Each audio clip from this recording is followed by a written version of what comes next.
Holy shit! It's finally here. It's actually finally here. I can't believe it. Oh my god.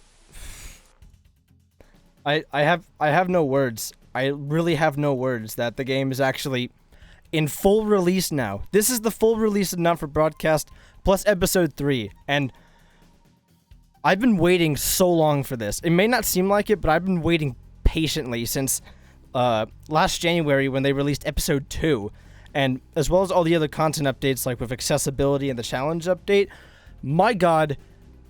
Oh, I mean, I didn't like lose sleep over it or anything. Like, it wasn't that intense, but like, holy shit. I had a class before this, and I was just waiting for it to be over so I could get back here, because I had set Steam to prioritize updating this game as soon as it came out, and oh boy. I even had to email one of my teachers asking if class was still asynchronous, just so that I could be able to stream it right here.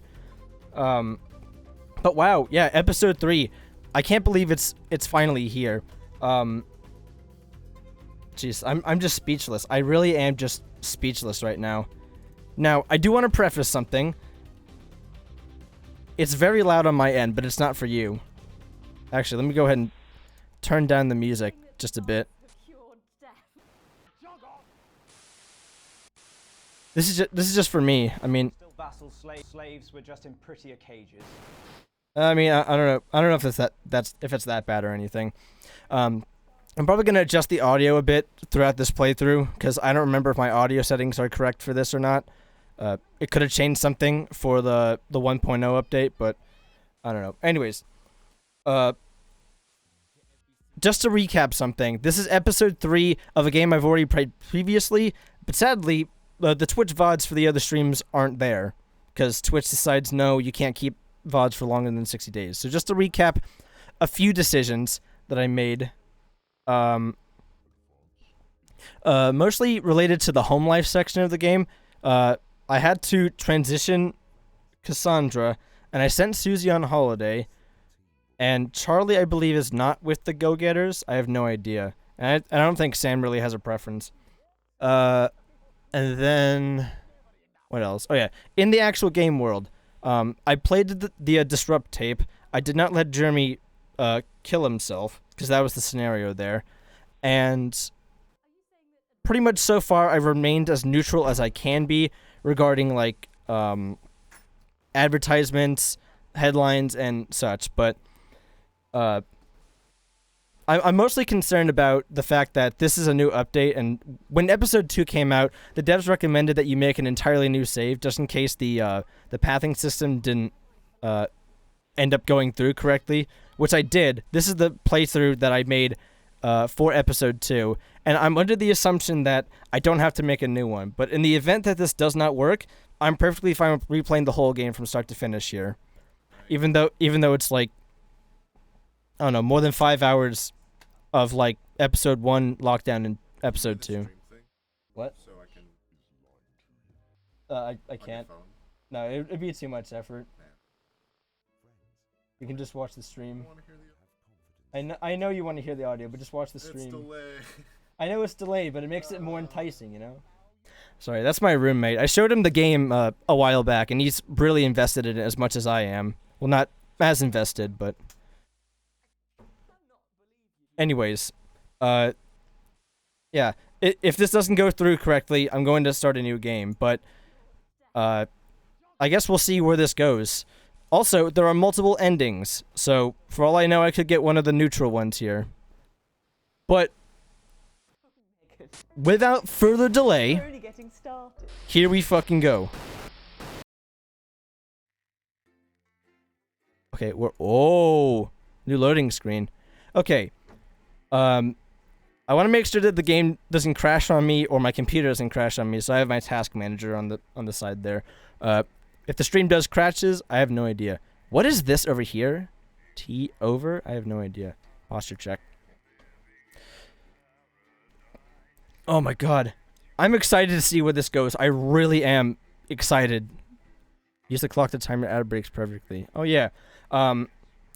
During one of the game's updates, they allowed the option for different difficulties. As far as I know, every playthrough before that update was always on the normal difficulty, or at least the equivalent of normal. So that's what I'm playing on here.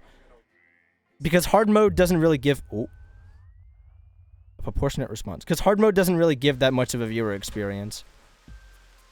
Oh, it shows my current wealth in the top right. I mean, top left. That's interesting. The rest of your shift passes in a blur with the same words going around and around in your head.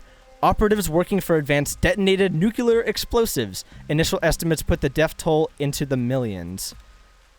I forgot that happened. That was such a fucking cliffhanger. Not to mention, Susie's abroad. I don't even know if she's alive, for that matter.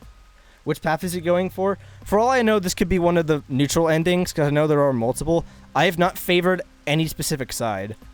But, the more important decisions are, I did not let Jeremy kill himself, and I played the Disrupt tape, so that might have an impact. Did this really just happen?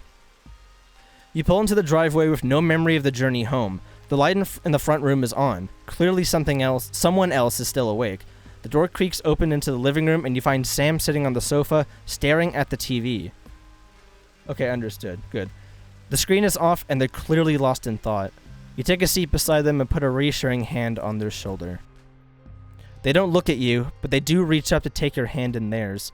Now you're closer. You can see Sam's face more clearly. See a look you've never seen before. Chris and Susie, they're both... I know. What do we do? Wait. Chris... Oh, yeah. Oh, shit. I just realized. Chris is also abroad. Chris, Sam's sibling. Because I gave him my passport. Oh, that's right. Oh, God. Okay, so they're probably dead, for all I know. I know. What do we do? What the hell can we do? The bastards killed Chris and Susie and millions of others, all because of their fucking war, which we'd never asked for. Where there should be tears, there is only fire. Pure, raw fury. They're manic now.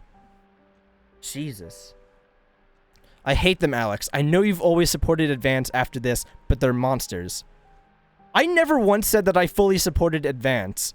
Like, I've been trying to keep everything neutral, keep everyone happy, but clearly these two sides do not agree with one another. I need to know you understand that we're not going to help them anymore. Advance did what was necessary. I'm glad they were prepared to do what was needed and protect us all. What the hell? I don't think it's that simple. The country's suffering. This war is to end. Nothing can justify what they did, and anyone who tries is just as bad as they are. Oh my god. Alright. Usually my first playthrough for any of these games is me thinking what I would say or do in the scenario. But what they did was not fucking necessary. Like, millions of lives. Innocent lives, for that matter. Like, you don't just use nukes unless you have a reason to.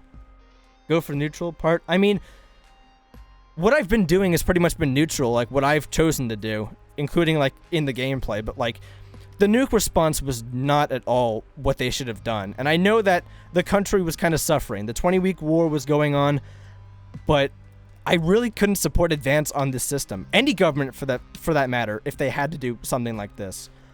Nothing can justify what they did. Relief spreads over Sam's face like a wave, and they collapse against you, clutching tightly. Clearly, this was weighing heavily on them.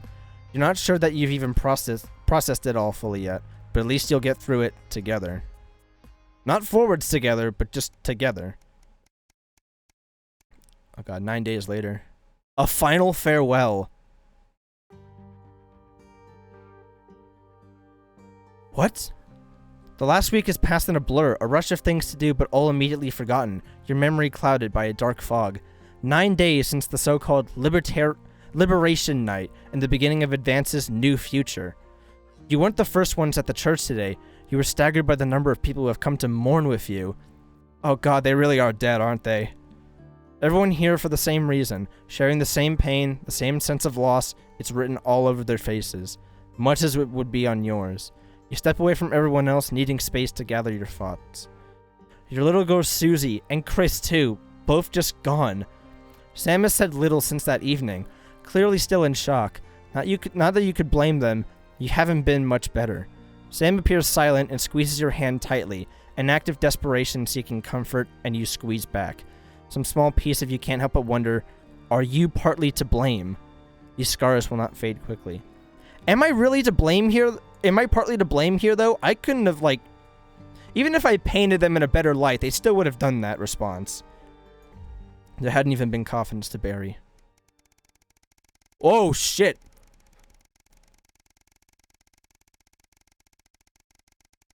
I think we just went a full year. Almost a full year. An academic exodus. Oh no, I don't like the music. It's a seemingly ordinary morning, but as you get into work, you find a small crowd gathered in the break room. When you go in to grab your first cup of tea of the day, you can't help but overhear some excited chatter. You didn't hear? Yeah, another one's gone missing. What's that bring the total up to now? Oh, I think over 100 at this point. They won't all have been reported or noticed yet. Sorry, what's going on? An excited young woman turns to you and begins to explain. Another professor went missing from Queensview University with all the other disappearances over the last year. Scientists, doctors, researchers. She pauses before lowering her voice to a whisper. It's clearly Disrupt targeting the people speaking out against them. I even heard Advancer struggling to prevent further. A deep familiar voice from behind you interrupts. What exactly is going on here? The silence overtakes the room as you all turn in unison towards the doorway. It's Bozeman, isn't it? Yeah, there he is. Bozeman clears his voice before continuing. I've told you before, I don't want to hear about these so-called disappearances. Come now, people. Advance have been very clear that they're nothing to worry about, which means that they're not our problem. And unless they start classing cappuccinos as intellectual, I don't think anyone here has anything to worry about. Best get back to work. Bozeman holds up a hand to keep you as everyone else files out of the room. Look, between you and me, this leave it alone malarkey comes from on high. It's out of my hands. So I'd appreciate it if you would refrain from talking about it further, and make sure the news is in line with that school of thought, yes? He gives you a pat on the arm and a smile before leaving to carry on with whatever it is he does during the workday. It seems that, for better or for worse, public ownership is now in full swing. So, sorry, has he already, like, punished me for, like, playing the Disrupt tape, or has he just forgotten about that in the hopes that everyone will forget about it? Public ownership is now in full swing. Well, I have a feeling that this means that the news must revolve around Advance, or else I get fired or possibly killed, for that matter. A career in the making. You drum your fingers on the steering wheel impatiently as you wait for Charlie again. Hasn't Charlie aged like 2 years? He's great. He's enjoying the Cohesion Cadets. Oh god, I did send him to the Go-Getters. Oh shit. Oh god, he's gonna go against me, isn't he? It's great he's enjoying the Cohesion Cadets and is so enthusiastic, but does he really need to stay behind every week to help? It's a Saturday evening too, after all. Why is he staying over? What are they doing? What are they brainwashing him with? Finally, you see him exit the hall, a grin on his face. You can't help but smile back, the frustration starting to fade as you see him so genuinely happy. After hugging his friends goodbye, Charlie heads over to the car and gets in, his face flushed with excitement. So how was... You're interrupted as he can't contain himself any longer. Guess what? What? You play along with a smile. So obviously the Cohesion Cadets is the starting point for becoming a Oh no. A CCO. So we get a head start when applying for that. Charlie gushes, clearly keen on explaining his news, almost tipping the words in his efforts to tell you. Well, apparently from next year, the top 5% of cadets will be taken into a special program to become CCMs, Community Cohesion Managers. And guess who it's gonna be? That's... I see. And what exactly do these Community Cohesion Managers do? Oh, well basically they need a new liaison team between regular people, the CCOs, and the Betterment Department. And that'll be us. People come to us with concerns and we'll decide whether they need referrals, and if so, to which department. Cool, right? So you're gonna be helping people report on their friends and neighbors? Oh my god! I just realized what this is relating to. But I'm not gonna mention it because it might be against TOS. So you're gonna be helping people report on their friends and neighbors.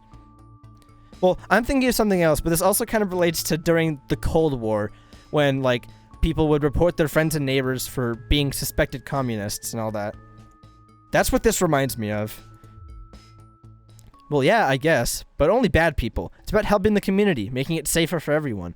Charlie frowns at you. You don't like the CCOs or the betterment teams? No, it's not that. Forget about it. Well done, bud. I'm proud of you. I'm just worried about them having that much power and turning people against... each other. You're starting to sound like the people that Advance are trying to help. Charlie looks at you, a serious expression on his face. Oh god, lol. Yeah, oh god, indeed. Don't worry, I'll make sure that everyone gets the support they need. This is a good thing for the community, and the team will be able to help everyone. He nods to himself and sits back in his seat. The mood in the car is somewhat icy for the rest of the journey home. You hope this is not a sign of where things are going. Oh no, it's definitely a sign of where things are going. For all I know, he's going to report me for helping disrupt, if anything. A spark to light the flames. God, there's a lot of home life. What the Night of Fire, breaking news. Oh, Jesus. You're surprised to find Sam in bed next to you when you wake up. They must have gotten in very late. They must have gotten in very late last night from the drinks with the folks from school. You decide to let them sleep in and enjoy a lazy Sunday morning. With the house quiet, you decide to bring some breakfast into the living room to watch some TV while you eat. This is breaking news. Reports are coming in from across the country that large swatches of farmland went up in flames last night as part of what authorities are calling a heinous and well-planned act of terrorism by the group known as Disrupt. You drop your spoon back into the porridge and turn up the volume. What the fuck? Oh god. Are they burning the food? I think that's one of the teasers that was at the end of episode 2. Something about the food. Oh god. In addition to food stores, which government sources have said will put a strain on universal menu centers countrywide, a number of CCO and civic buildings were targeted in last night's attacks. According to Prime Minister Julia Salisbury, specific prisons and re-education and betterment facilities were raided, and a small selection of problematic and potentially dangerous individuals were forcibly extracted from lawful custody. You hold your breath, waiting to hear if anyone got hurt. Oh boy. Jesus, man. You hold your breath, waiting to hear if anyone got hurt. Fortunately, the CCOs were well prepared for an event like this, and Disrupt appeared to be disorganized in comparison. While there was a limited number of fatalities, these were entirely comprised of Disrupt terrorists, with only 3 CCOs reported injured in the various conflicts around the country. A significant amount of Disrupt activists were arrested and incarcerated, awaiting transfer to a betterment center. Oh, so that's basically a prison. More on this story as it develops. You gotta turn off the TV. You're interrupted by Charlie walking into the living room, bleary-eyed and with a piece of toast. Oh, jeez. I thought he was part of that, but I forgot he's a community cohesion manager, not an officer. Anything interesting going on? He gestures to the TV. Mutely, you leave the news on as they cycle through the story again. Charlie watches in hushed silence. By the end of the broadcast, they're dubbing it the Night of Fire. Everything's going to be okay, right? I hope so. We'll have to see. There's no way to tell if this is actually going to be good or not. Day 910, 11, 12. Oh, it's broadcast time, baby! Ooh! The blue wave in the sound desk shows you what the government advises you to censor. What they advise me to censor. I don't know if they've fully taken over that to I need to censor it, but I guess we'll find out. Here's the thing, though.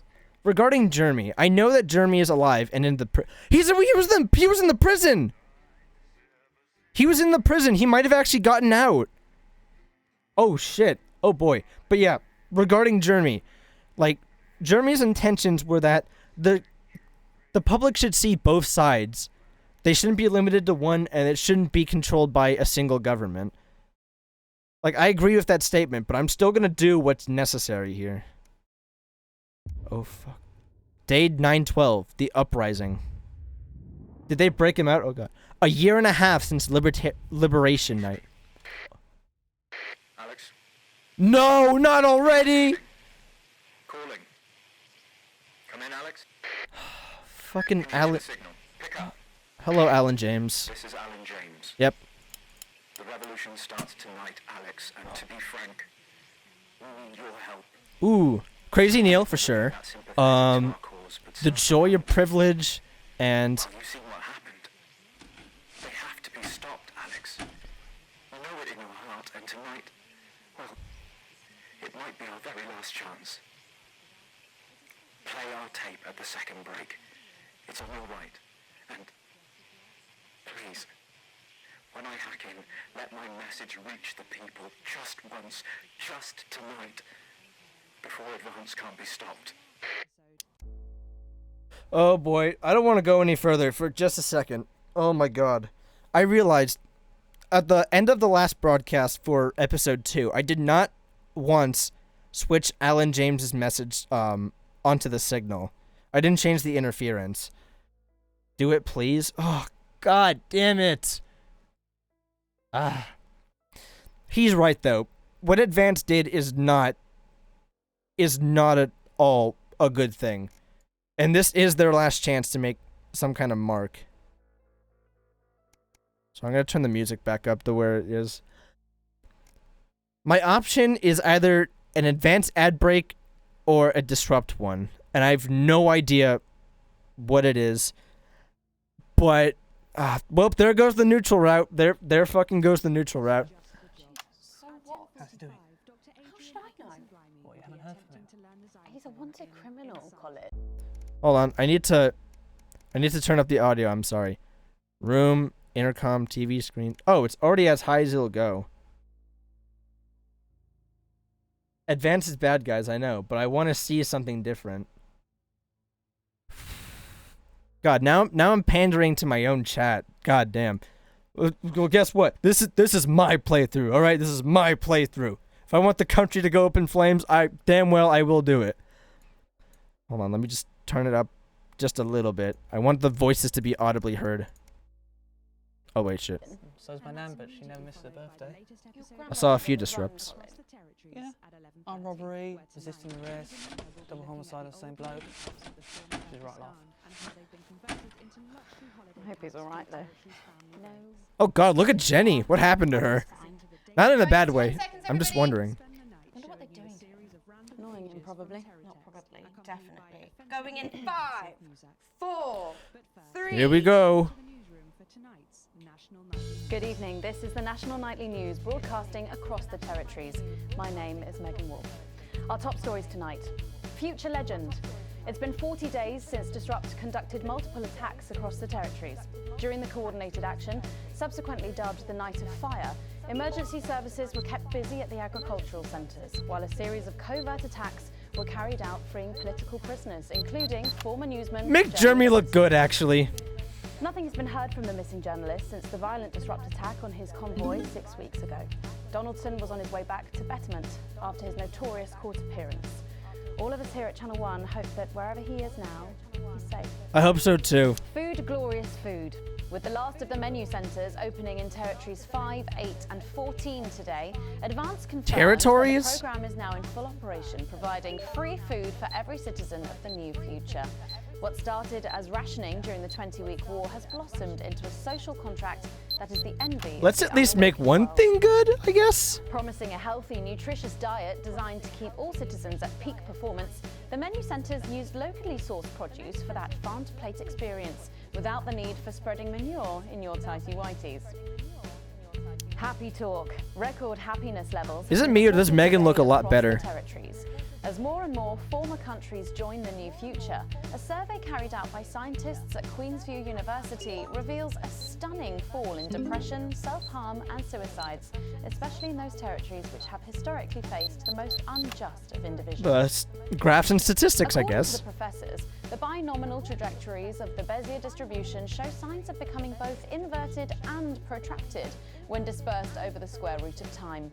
By applying Harrington's third law in conjunction with the vowels variation, we can clearly see that things are looking mathematically good for Julia Salisbury and Advance. Ah, fuck. Any dream will do. Oddball Disrupt spokesman Alan James today set out Disrupt's vision for what he calls a return to free society. However, the problematic provocateur avoided answering any questions on the movement's increasingly sinister tactics. This image, captured on a long lens by journalists working at the Daily Scandal, shows a clandestine meeting between former Prime Minister Jacob Hamilton-Mann and Ivan Vodovich, formerly of Urkistan, thought killed on Liberation Night. Is this part of Disrupt's secretive leadership? Mr. James refused to comment. I should not have done that, maybe. And endings of sorts tonight for 3 stories we've been reporting on. First tonight, stroke my head and call me Bishop.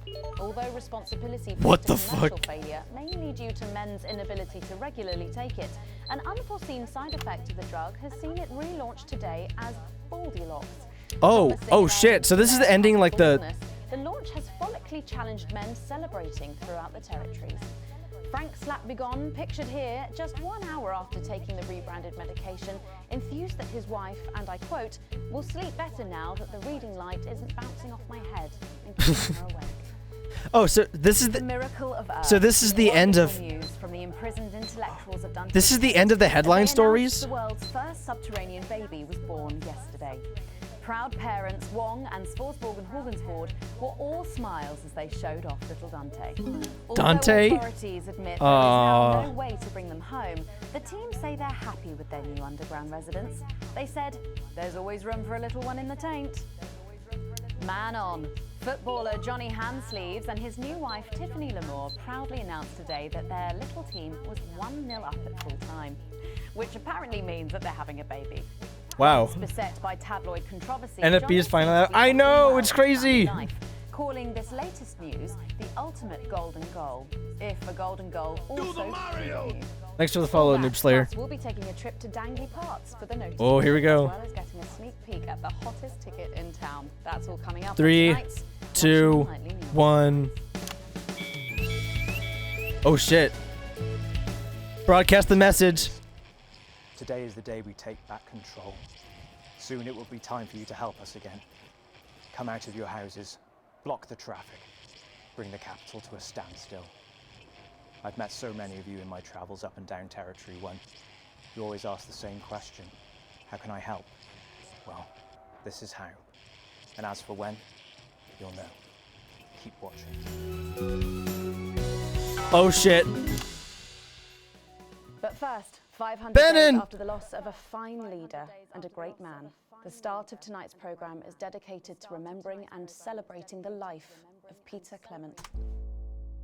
No! The comic relief is dead, damn it! No! What the fuck? Sorry, I just had to. I knew this was coming. Patrick Bannon is live from Parliament Park, where Julia Salisbury will be breaking ground on what will soon be a memorial garden in Peter's honour. Patrick. Listening to that old bitch lying through her teeth about missing that poor bastard. Patrick. I don't know what I'm going to do. We're live. Oh shit, I forgot to censor that. And it's 3. Fuck. They were, because he held her back. But now there's no stopping her. Hello, Patrick, we're live. Of course, can't say that, can I, Francis? No, not with public ownership. No, with public ownership, you can't say anything these days. She's lost it, mate. She's completely off the rocker. I heard from an aide. Hello, Megan. You join me here live from the what? Hello, Megan. You join me here live from the what?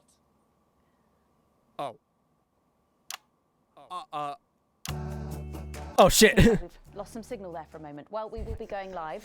Oh my god. Ceremony just as soon as we can get Patrick back. Meanwhile, let me just say, I think the memorial gardens are going to be gorgeous. I've had a sneak peek at the designs, and Alana Marsh has done a fabulous job. Oh, okay, all right. It seems like we have got the signal back. Hello. Who are you? We'll go live to Patrick Bannon in Parliament Park. Patrick. Thank you, Megan. I'm Patrick Bannon, and we are indeed live here. Apologies for the technical difficulties there, but any moment now, Julia Salisbury will step out on stage behind me. Alex, Bozeman here. The boys in editing have just informed me that the eulogy footage isn't fully cut together yet. You're going to have to do it on the fly. For goodness sake, make sure you make it look good. Slowly gathering since this afternoon. This is Alan. You can undermine them here and help us win hearts and minds. Make him look bad, Alex. Really bad. Hold up. So is this It seems like the Hold up. So is this pre-recorded then? Julia Salisbury, the picture of elegance, to begin her address. Damn, Claire looks good. Claire's her actor, by the way. 500 days ago, all of our lives changed irrevocably. Still reeling from the triumphs and tribulations of Liberation Night, another great loss befell the people of these newly united territories. The loss of a leader, a statesman, a dear friend, and a hero. Peter Gordon Clement. Peter's death at the age of just 62, of course, announced by the team on the 24th of December. Oh god, it's cycling through. Born to a working-class family on a housing estate in Rotherham, Peter first trained as a carpenter before getting his start on television. First moving and building scenery, and then developing into the personality that we all knew and Oh loved god, this is gonna be so hard to much. memorize. Just the Job first hit our screens over 25 years ago, running for 11 series, winning multiple awards, and charming audiences up and down the country. Peter taught us, all of us, not to be content with the way things are, not to accept inequities, no matter how small. But he also taught us what it took to fight them. Courage, integrity, empathy, and hard, bloody graft.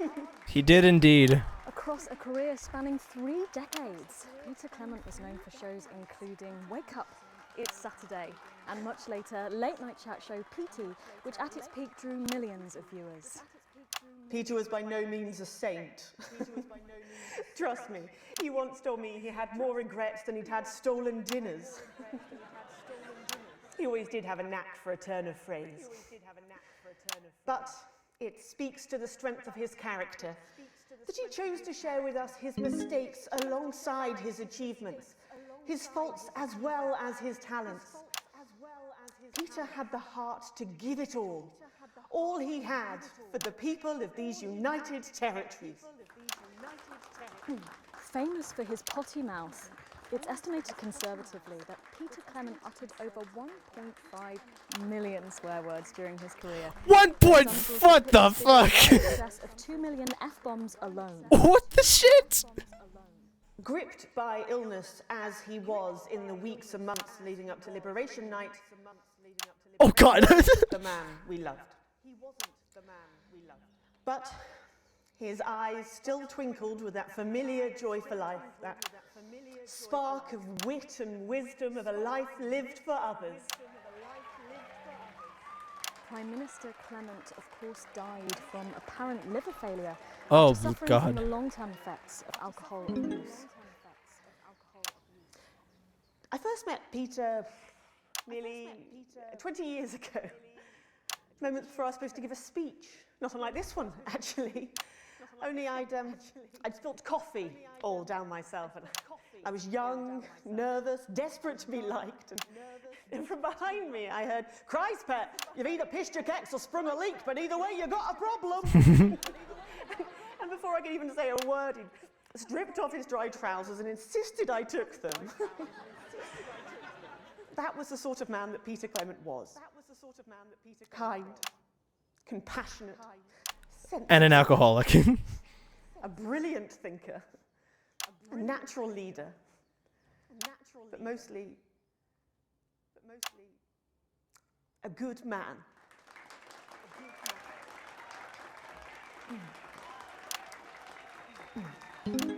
This glorious of ours, so beautiful. Oh god, I didn't do that. This shining beacon. Maybe you could edit more in our favour next time.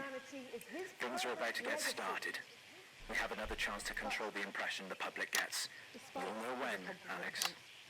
The future. I guess I painted him in an okay The light. boundaries he pushed. To me, he'll always be the man in his pants cheering on a stranger at the back of the conference. It is my great honour to give to you the Peter Clement Memorial Garden. Shall we see if we can get a countdown going? Everyone with me? Oh no, oh no. 10, 9, 8, 7. Oh god! Now, Alex, control the message. Mom, we have to get you to safety. Come with us. I'm not leaving, I can't. Oi! You two, come with me. Don't panic. No. Don't panic. Oh god! You're gonna be okay. You're gonna be okay. Resisting and we'll let you up. No resisting. What are you doing? You two, stay with him. Mom, we have to... No resistance! Oh shit! I can't well follow it. Do you understand? We have the right to be here. I said turn the fucking... Keep your eyes open. Look at me. Look at me. Look at me. Stay with me. Help. Why is Megan just expressionless? Medics are coming. You sit down. I can't hear you. I'm from the National Nightly News. Stay with me. I need help now. Please. Stay with me. Salisbury's still here. Oh God, no. Request authorization. You were guilty of the Songbird. more than 10 people. Justice done. Haven't you done enough? Look around you. This is what your precious freedom looks like, isn't it? Oh God! Ooh.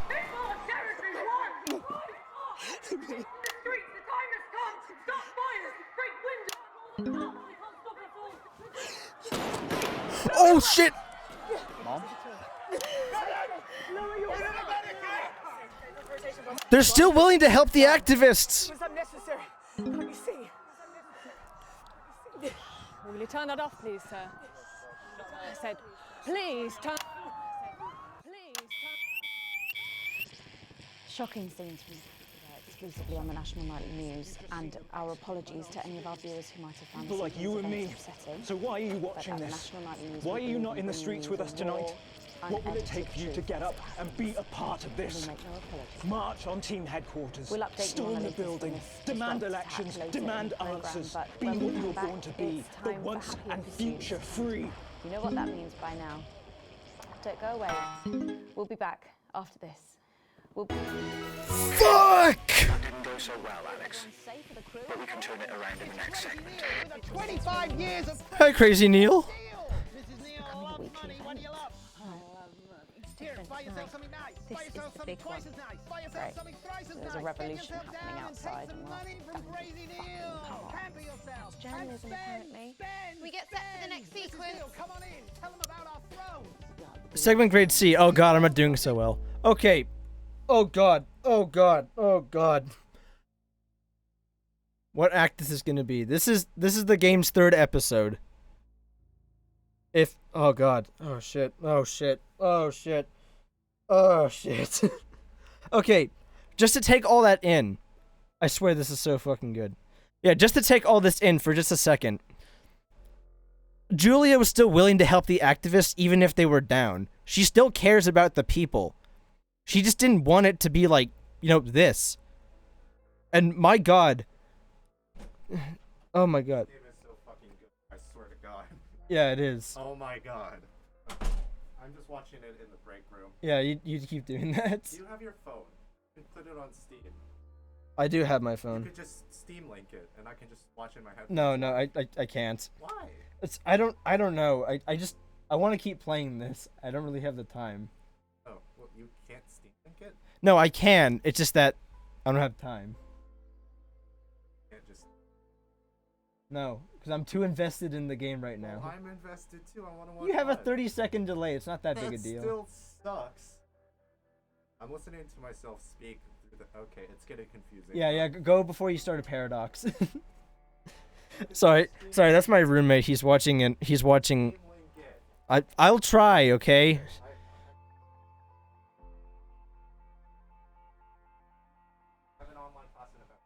Okay then. Yeah, all right. Oh, sorry, that was my roommate. He was watching the stream. Anyways, more of a Peter. How did Peter die? Liver failure. That shit was wild. Anyone actually alive? I have no fucking clue. But, anyways, to get the point through, she was still willing to help the disrupt activists. I painted Peter in an okay light. There were some times where I showed him like cursing and like drinking and all that stuff, I guess. But oh my God. And not to mention, Megan did not have like a startled reaction about any of that. She just stood there like expressionless.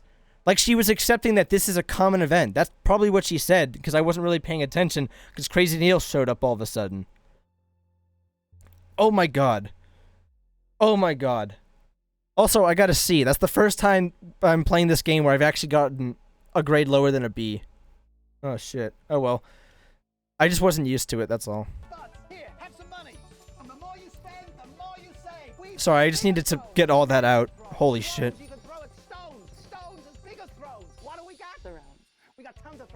Mm-hmm.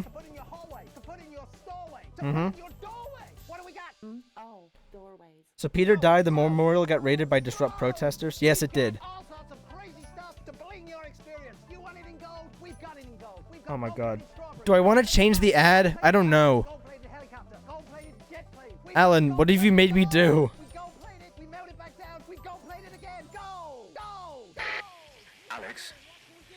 this next section, a cameraman working in the newsroom who's one of us is going to get a coded location out. We don't know yet which camera he's on, but if we find out, I'll let you know. Just keep your eyes out for the fist and try and keep it on the ear for at least 5 seconds. Our operatives will do the rest. Keep it? Oh, hello. Oh, shit. No. What? No. 10 seconds, everybody. Sorry, Craig. Damn. Okay, we are going in 5, Keep it to disrupt that, okay. 4, 3. Alright. Oh. Welcome back to the National Nightly News with me, Megan Wolf. Very shortly, we'll be heading on over to the final episode of what has quickly become a hugely successful feature, the notice board. But before we do, let's chat with Philippa Radin. Tell me, why do you think the public love the notice board so much? It's real. There, I said it. It connects with people. You know, people look at us and they say, those are real people struggling with real problems. That's a really interesting point. Yeah, I mean, I was saying to my PA secretary as I got out the limo, I was saying, it's good for people to see normal, authentic people like them on TV. People like you. Yeah, precisely. Unfortunately, then I was interrupted by some dreadful wretch who wanted an autograph, but a swift kicking from security soon put him back in line. Yes. Please tell me it wasn't in the balls. That our screens are filled with such relatable stories. So the notice board is coming to an end after a sensational time at the top. It's already over? It's made this show so successful. It's a combination of Damn, I only got to edit one episode. Well, me myself, but... my talent, my look. Wow. What the I have hell? a lot to thank you for. Hey. You're welcome. What is this? Ment? We've just heard our man's on camera 4. I have a real sense of responsibility now. You know, a sense I've been entrusted with something precious and that I should use. Was that for long enough? I hope that was long enough. Yeah, I think that's really important, that we should use this platform to do good in the world. I agree. That's exactly it. So I've decided to help as many. I hope that's enough to get the message out. Thank you for trying, at least. Yeah, sure. I just want to get a good rating, man. Or, reducing child poverty. No, by adopting as many as I can get my hands on. Oh, okay. How many children have you adopted? Oh, we're well into the double figures. When did we get into adoption here? Late 30s. Goodness, that is a lot of children. Yeah, once we finish putting them into the guest room, I'll have to put a futon in the laundry cupboard. Oh, you really are some sort of hero. Hey, I live a privileged life. What can I say? I mean, any child I can take on is a child rescued from suffering. Poor children. Were their lives really that bad before? Oh, they're Northern's, I presume so. Okay. I hear those gunshots too. I was just about to say. That only 1 in 10,000 children have a celebrity parent. I'd never thought of it that way before. And I'm doing everything I can to fix those numbers. Jesus, those gunshots are really distracting. Well, it's mainly shame and panic interspersed with expensive bottled water, so actually, if anyone wants to, I'd happily trade. Now that I can relate to. Right, we better go off and get ready. That was Philippa Radin. Damn it, I thought that was going to happen. I think it's really important to stay grounded and keep everything in perspective. Clearly, not everyone else agrees, but that's enough from me. Let's go now over to Dangly Parts for the final ever episode of the notice board. Boo! Why didn't you let me edit more of them? Boo!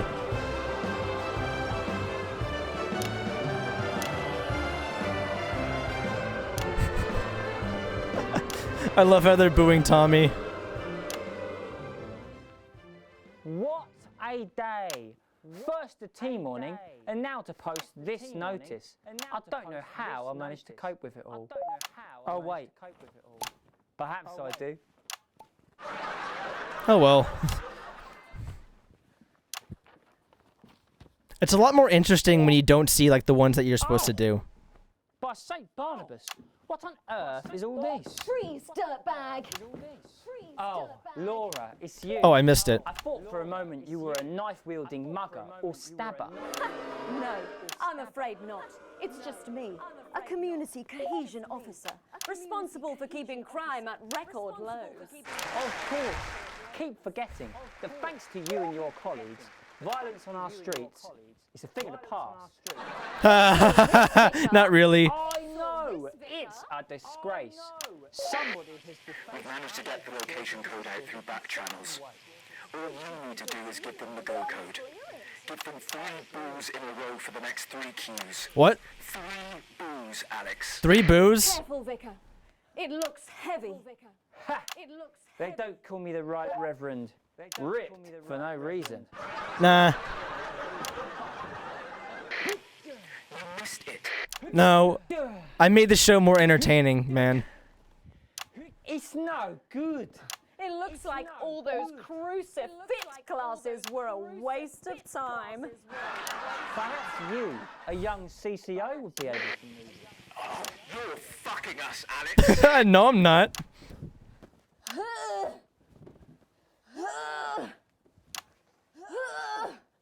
Looks like all those lifting classes were a waste of time. Now I'm gonna do it. That's a dick move. It's not enough. They won't go. Fall back. To lift this. Did someone call for the best firefighter in town? Hi! Well done, Captain Evans. You're so much stronger than us. Especially me, the weak old man. It's the least I could do for my community. Bitch, I'm doing what I want, alright?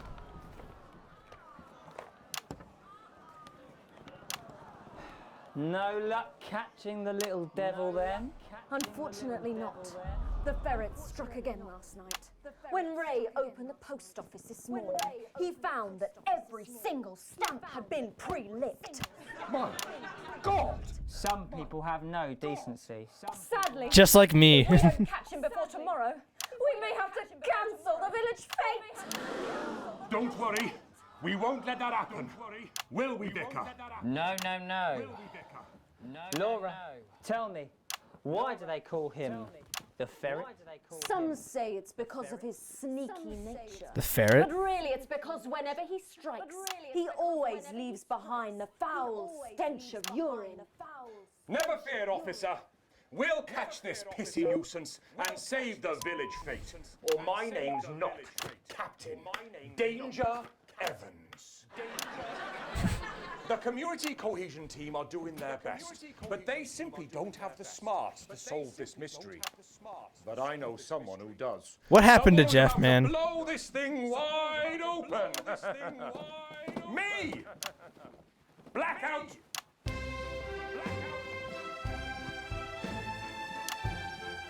The officer looks like Vanessa. She kind of does, I'm not gonna lie. It's the morning of the village fete. It's thanks to theatrical convention. I sure hope everything. She kind of does, I'm not gonna lie. Oh, look!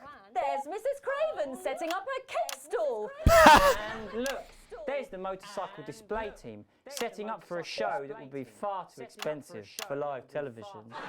I'm going to set up the coconut shy. What are you doing, Vicar? First, I'm running the tombola. Then, I'll be selling forgiveness for money. Boo! I hate charity. I couldn't possibly. Oh, that sounded like Mrs. Craven. Looks like someone sucked all the jam out of her donuts. Damn ferret has struck again! Whatever are we to do? Although I'm very competent, I have no idea how to solve this case. I guess we'll just have to cancel the fete. Hold it right there, ferret. Me? Have you been drinking from the fire extinguishers again? Not you. The vicar. I don't know what you're talking about. Admit it. You wanted the village fete cancelled. Oh so God, you could have the day hello. off, didn't you? Plot twist. I already have to work Sundays. I shouldn't have to work 2 days a week. But how did Oh, shit. you know? Well, my first clue was the smell. Yes, I do smell of urine. Next, I noticed that the vicar's tongue was particularly dry, almost as if he'd been licking thousands and thousands of stamps. Or perhaps eating Mrs. Craven's baking.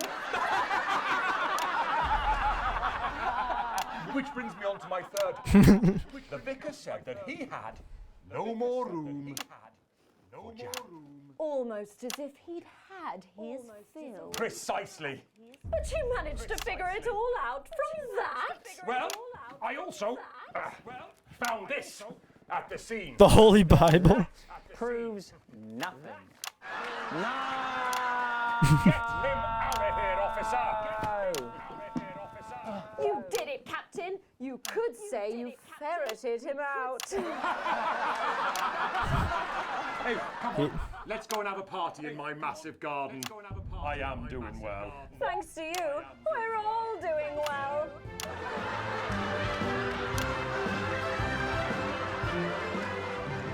That was it, the final ever episode of the Notice Board, and what a way to end it. Thank you as always to Jeff, Philippa and Tommy. After the break, we'll be both dancing and learning. So Here we go. change that channel. We'll be right back. Disrupt advertisement. Here we go. Well done, everybody. Wow! What a brilliant run, eh? After party at my place, eh? What advert is this, Alex? I don't remember passing in your broadcast. Oh, God. I'm an economist and I've got all commentator. kinds of sausage! You've probably seen me on the news talking about Advance and how progressive their policies are. Well, I was wrong. And I'm here tonight to say A+, yes. And to beg for your forgiveness. She's being held hostage, isn't she? My parents are not rich. My mother was a nurse and my father worked in a factory. I was the first member of my family to go to university. But I always envied my friends who had so much more. Over the years, my jealousy grew. So when Advance came to power, I didn't think about the damage they would do. I acted selfishly. I was glad to see the rich punished. I didn't see how backwards Advance were. I didn't understand that rather than tearing down the wealth creators, we should have been helping everyone else to take a seat at their table. Under Advance, the country is poorer. It is poorer in ambition. It is poorer in aspiration. We are infantilized by Advance's naive policies. Policies born from absurd, redistributive fantasies. Jenny just said to ask if you need a touch-up. I have whored myself out to the media to defend the indefensible. That's my shade, is it? Yeah, I have betrayed my parents. I see that now. Mum. The fuck? Dad. I'm sorry. Jenny now. No. Our only hope. Sorry about that, Sarah. The Nothing only you can tell hope. me. At all, like at all. Don't Now say no one's lies died, that's all I can say. with 10 Disrupt. seconds. What's wrong with you? She is in tears. Ugh. Going in 5, 4. What the fuck is happening? Welcome back to the National Nightly News. Later in this segment, we're hoping to be able to go back to Patrick Bannon at the scene of Oh God, is this a musical segment? But first, I'm delighted to be joined by the cast of the Smash. Oh God, no, it's a music segment. I'll be speaking with the cast in a moment, but first, let's take a look at them in action. Please give a warm National Nightly welcome to the Novaries. The Novaries? Hello? Doctor? Yes, I see. Thank you for letting me know. I have a decent life. I'm a happy, loving wife. And my job is well paid and fulfilling. I have a husband, John. He's due home soon, won't be long. And I have to tell him something that is absolutely chilling. We share coffee in the morning, and we make love every day. We take time alone together to talk and laugh and play. We prioritize our needs. Oh God, what's happening? The screen just shook. Fear indeed. I'm home. Oh, darling John. Oh, dearest John. There's something very wrong. I've just had a conversation with our doctor, David Wong, so please be seated. This news will make you feel defeated. The scans revealed a lump. You poor unlucky child. Oh God. Is it cancer? Worse, oh, John. Oh no.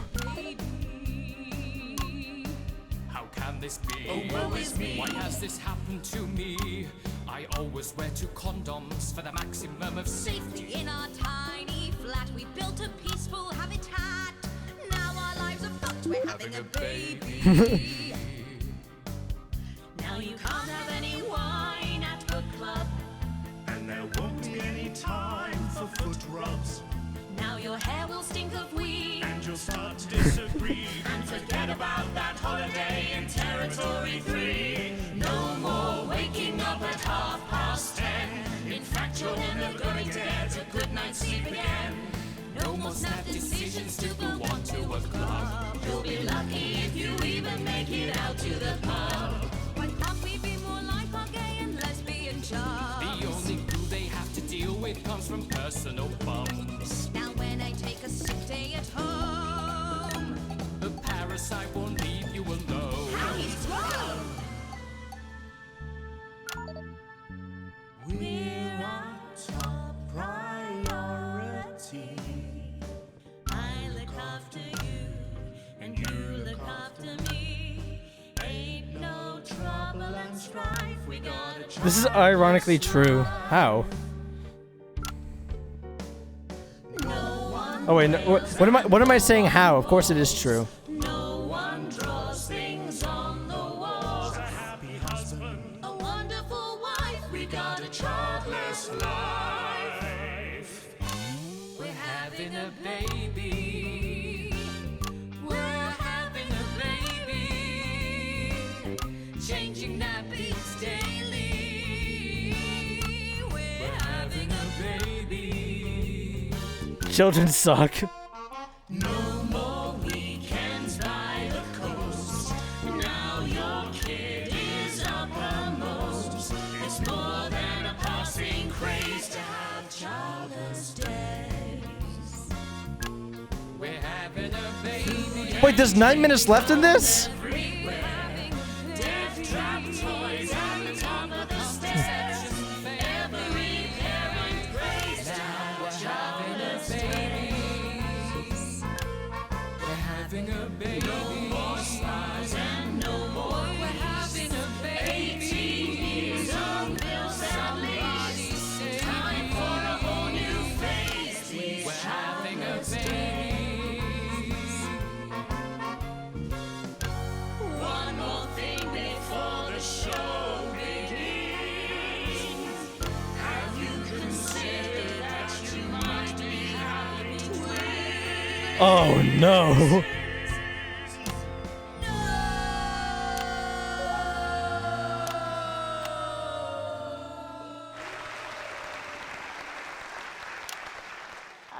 It was 13:45. I didn't see it. Treating us to their opening There is an number interview from section, but, like, Energy for a still. Childless Life, which is currently the hottest ticket in the capital theatre district. And we'll be touring the territories later this year. Then come on, you guys. Come on down, let's go. Don't be shy. Hello. Hi, Megan. The footage is kind of lagging a bit, which makes me think that something's gonna happen. It used to be. It's because you're a twin too. I know. Stuck in. Your amazing musical. Now, I mean, not only do you perform this show every single night, With matinees on Wednesday and Saturday. right, but you're also the show's creators, am I right? Well, everyone contributed their ideas, and then some of us went away and did the actual work on the script. But no, it's very much a team effort. Oh, that's fantastic. How rude of me, I've not introduced Oh heck no, I don't want that alimony. being replaced next. Let's go down the line, shall we? Hi, I'm Jack. Hi, Jim Blunt. Pleasure to be here. Jennifer Boram Woodley.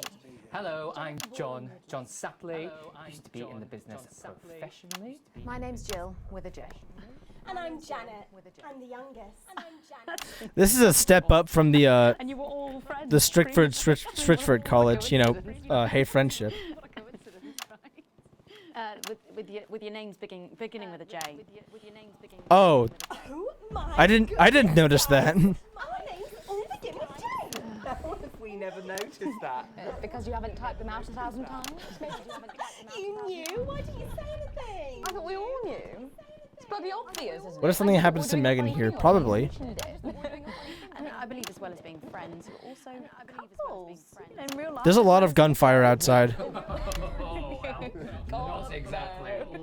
I'm not married married to him. I'm with Janet. And I'm with John, you lucky bean. Oh. Jim and I are married. 4 fabulous years. Well, that must make for some confusion in the rehearsal Better than room. before, yeah. Should have seen the first draft. Jen decided that Jack would play Jin, I would play Jack. Jen, Janet, Jill, Jen, Janet. What about John? Well, my character was originally just called Man 1.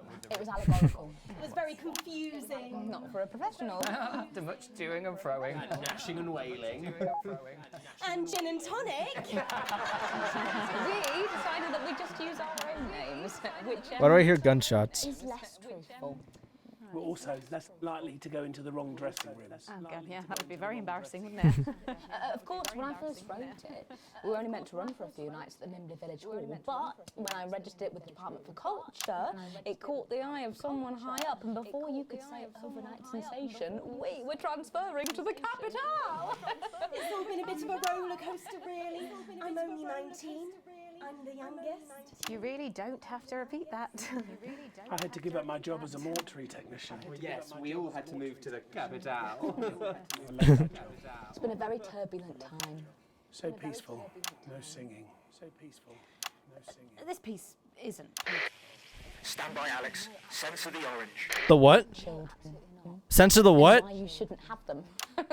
In a way, I guess it is political, with a small p.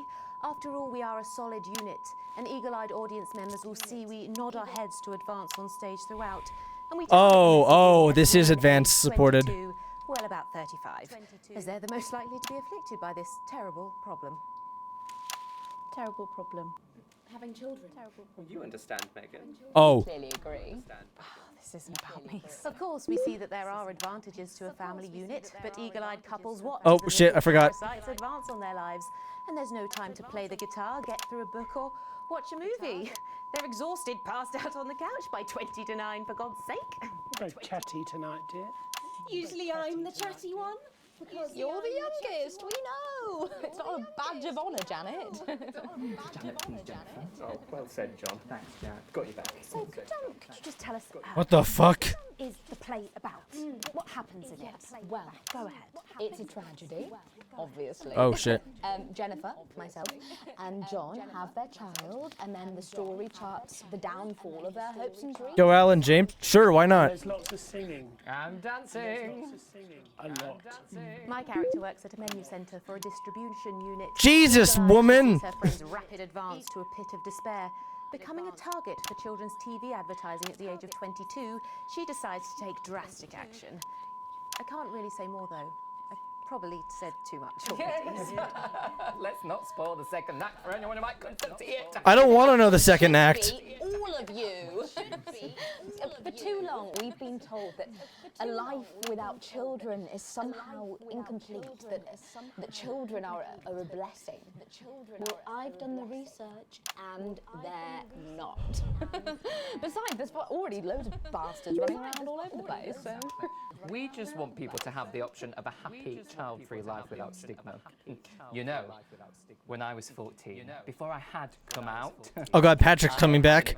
Please, get me out of this, please. Oh no. She was an experiment, I guess, you know, a chance to dip my toes into the... Fascinating. Well, thank you all so much for coming in tonight. I really hope you keep them dancing in the aisles for many performances to come.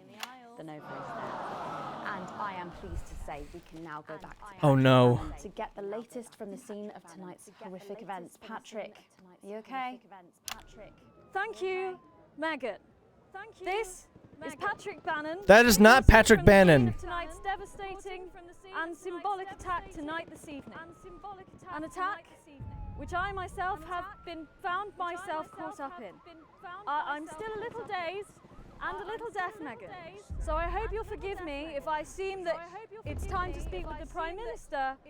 Mrs. Salisbury, that's you. You're still here. Mrs.? The Prime Minister.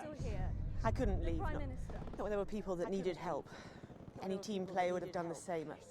I don't deserve praise for being human. I don't deserve praise for Where was Charlie during all of this? Or Palisades. Or Lemonade. Right.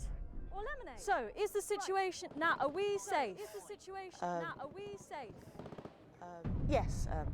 The security services performed their duties without hesitation, and I would like to assure the public that although there have been some injuries, there were no civilian deaths here this evening. Were there? About the Sorry, did you say no death? That's right. No civilian deaths. Civilian. Just the 4 disrupt terrorists curtailed by law enforcement. Who Oh, were, God. So if I may, I have a message for your viewers. Of course, the camera. Speak there on the camera there. Speak there on the camera. Stay at home tonight. Stay at home. Do not become another casualty of war. Disrupt have had their moment, but as the dear departed Peter Clements once famously said, it ends today. Thank you. It ends Prime Minister. today? Thank you for those strong words of strength. Back to the studio. Megan, now in the studio with Megan Wolf now. What happened to Patrick? Patrick Bannon there, bravely reporting. What happened to Patrick? Horrifying bombing. Maybe you need Oh to God, don't die. Well, that brings us to the end of tonight's National Night News. But before we go, One more time. My name is Alan James, and I speak for Disrupt. This will very likely be the last you hear from me. In a moment, my squad and I are going to attempt to cripple a high-value target. To mute the team. No! We're told we are so few, and they that... Alan, no! But we are normal people facing an overwhelmingly equipped force, and yes, we are scared. But tonight, we will win, or we will die trying. so stay at home and stay with Channel 1, because the team has assured this programme that the turbulence will soon be over, and we can once again focus our minds on building a new future with equality, fairness, and resources for all. My name is Megan Wolf. Let's make tomorrow better. Fuck. Oh God. Made it to the roof. Set up the rocket launcher. Let's silence the monster. Wait. Look out the window, Alex. Watch the tower. Over the city. They wouldn't pay for a sample over the launcher. Please, sir. That's too long. That's too long. They're fine, sir. Take cover. Oh shit.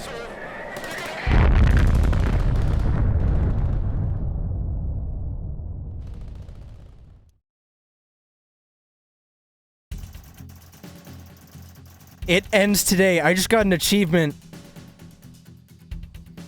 I have a feeling that striking that building was not intentional. That's just a feeling, though. My feeling could be wrong. There's a lot to fucking take in here. Oh, shit. Well, all things considered, besides this sequence, this broadcast went pretty okay. Yeah, like right here. Notes, Disrupt were crushed. Some rude words were broadcasted, an interference-free show, adequately edited, Advance angered by content, Disrupt interfered with the show, Disrupt ruined the broadcast.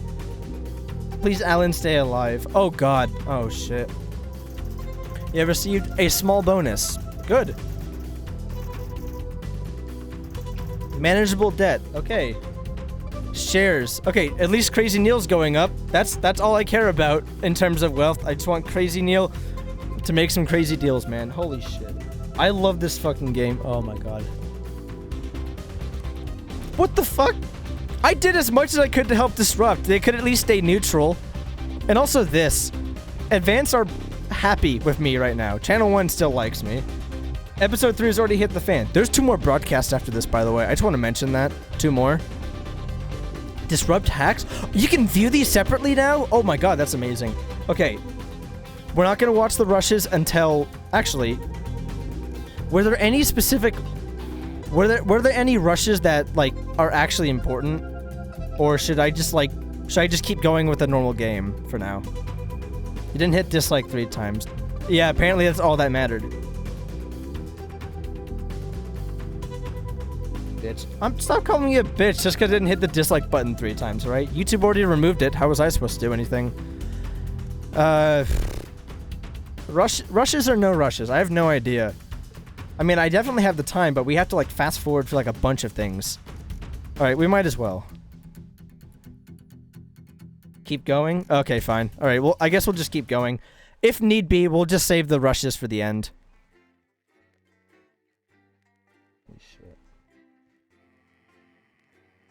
Oh my god, what the fuck?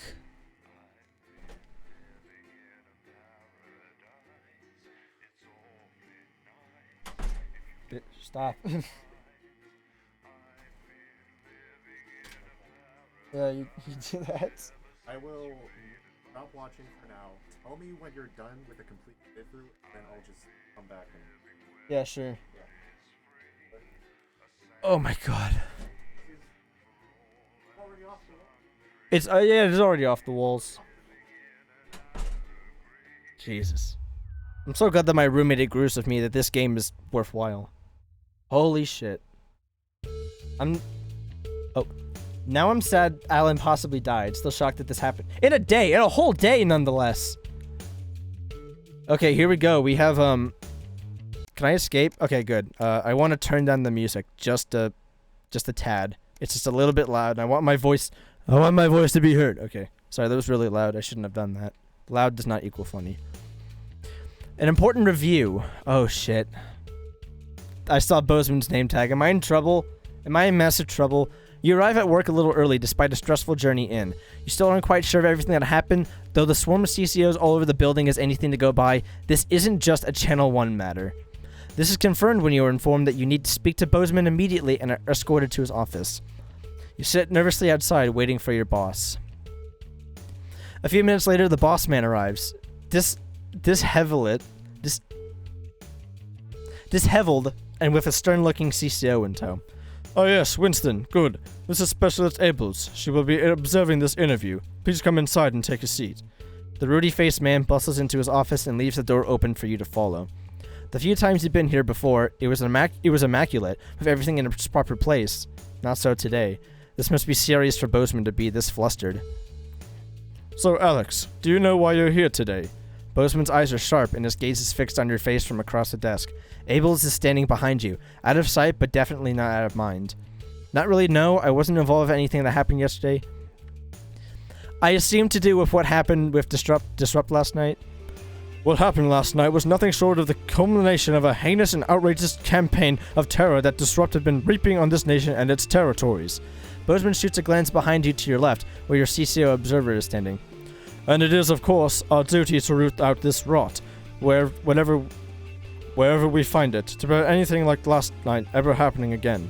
I've been asked by Advance to perform interviews of all staff members involved, and you will be submitting a personal review of your performance, both during the incident in question and throughout your time here. This can only end well. He shoots you a quick smile. Don't worry, it'll all be fine. Arranging some papers, Bozeman clears his throat and begins. Obviously, a lot happened last night, and I have a number of interviews to conduct today, so I'd rather none of them take any longer than necessary. Please be brief, concise, and clear in your answers. You nod. Towards the end of the show, there appeared to be some issues with the sensor equipment. At this point, Bozeman pauses for a moment, putting a lid on his pen and placing it carefully on the desk perpendicular to his notebook. How do you explain the fact you censored perfectly acceptable language during the final segment? There seemed to be an issue with the machine. Frank probably forgot to do his checks again. I just do what the display tells me. I don't decide what's supposed to be censored. There seemed to be an issue with the machine. I suppose it's certainly possible the machine could have malfunctioned, much more likely than the malfunctioning of such a competent employee. We will make sure to have maintenance look at it right away. With the price we paid, I expect it to last at least another 20 years, just like the last one. Bozeman chuckles. How many questions will you have to answer? At this point, Bozeman took out a pair of glasses and placed them, somewhat delicately, on the end of his nose. Then the portly man leaned forward to examine his notes in detail. Now, obviously, we expect the odd bit of interference here and there, unavoidable. However, he paused, turning the page at an agonizing pace. Interference is not the same as terrorist propaganda. Would you care to explain how quite so much of the messaging found its way onto our airwaves? With everything else going on, I just didn't realize until it was too late. The machine's been out of date for years. Even the last update didn't make life any easier. Even the last update didn't make... I wonder if this dialogue line is somewhat referencing to when they changed the interference system from episode 1 to episode 2, which I actually appreciate. Even the last update didn't make life any easier. Out of the corner of your eye, you note Specialist Abels is visibly more attentive, awaiting your boss's response. Well, it's certainly true that accidents happen, and with the various stresses of last night's broadcast, I don't think anyone could begrudge you your slight drop in attention. Bozeman smiles warmly at you as Abels return to their passive stance. So am I giving him the right answers, I guess? He offers a strained smile back. A loud creak breaks the growing silence as Bozeman leans back in his chair. The tape of that poor Miss Brightman. Why did you play it? Help me understand. Why did you play that tape? As you meet his gaze, you're almost surprised to see an earnest concern in the old man's eyes. I was worried what Disrupt might do if I didn't play it. It seemed like... Oh, so the response I give admits that I did it, but... I'm gonna do what Jeremy would say. It seemed like the news. Isn't that what we do? Show the news? You watch as Bozeman slowly cleans his glasses before answering. Well, at the end of the day, you chose to do it, Alex. I don't know if I'd done the same in your shoes. But I think it's clear enough that you thought it was the right thing to do, and that's all we can ask of you. What? He clears his throat and leans in forward again, a smile once again on his face. I believe that's all I had for you anyhow. Thank God it's over. I've obviously got a lot more interviews ahead of me, so I think we can leave it there for now, Alex. Bozeman looks towards the CCO, and seeming to get the response he wants, nods. Thankfully, Disrupt were thwarted last night, so we're still strong and on the air. You can head back to your post now. Thank you for your time. Back to normal? Nothing's ever gonna go back to normal. I think we should just all admit that. Day 1000! Woo! We made it! Has it been a whole nother year? A banquet for some. Oh, I love this music. It's your anniversary. A week away could just... Oh, this is the other anniversary. A week away could have been just what the doctor ordered for you and Sam. But after speaking to the travel agents, there's just no way you can afford it. Maybe next year. Still, just because you can't have a holiday doesn't mean you can't make tonight special. You have the day off today, so you could try and make a nice romantic meal for them this evening. Especially considering everything they do for you. For them? Who's them? For Sam? It'll be nice to have a lovely evening together. I know my financial status is gonna go down, but honestly, I haven't really done much with the wife anyways. You get to work turning the house into the perfect romantic setting for tonight. Everything's going according to plan. Sam's gonna love it. Impatiently, you wait for them to arrive. You even had time to single-handedly clean the entire house, floor to the ceiling. It took hours. But Sam will appreciate it, and that's all that matters. You hear keys in the lock and put the final touches in place. As Sam steps into the... Oh god, fire. That's a bad sign. As Sam steps into the hallway, you're waiting in the doorway to the kitchen, dressed to the nines and acting as nonchalant as possible. Alex, what's all this? Oh my god, did you clean? And what's that smell? They give you a quick kiss as they step past you into the kitchen, where the banquet is laid out, candles lit, with Charlie standing quietly, grinning. Oh my god, Alex. Happy anniversary, Sam. Happy anniversary, Charlie echoes, as Sam turns to you, smiling with tears in their eyes. Alex, it's perfect. Sam rushes over and kisses you softly, only breaking off when you get a less than subtle cough from Charlie. So I officially got accepted into the Community Cohesion Management Program, Charlie blurts out. What did you just say? Charlie picks up a rucksack next to him and heads towards the front door. Have a great evening. Don't do anything I wouldn't do. I'll be around with friends tonight and back tomorrow, so don't wait up. Sam meets your eyes and you both chuckle. I mean, I'm glad Charlie's happy, but still, this is really concerning. You pull out Sam's chair for them. Why, thank you, Sam says, taking a seat and grinning at you. So Charlie's been busy. They shake their head as you take your own seat opposite to them. Tomorrow, for now. You really didn't have to do all this, Alex. I know, I wanted to. I love you, Sam. I love you too. They breathe, admiring the panoply of food you've prepared for them. Now, where on earth do I begin? They laugh as you pour the first glass of champagne of the evening. You're very lucky to have such a wonderful family. Who could ask for more? If only the whole family was still here. Holy shit. Yeah, we just went like another whole year and a half there. Holy crap. A job down. Am I fired? Don't tell me. Oh shit. Sorry, something's on my lips. Actually, I need water. My voice is getting a bit tired.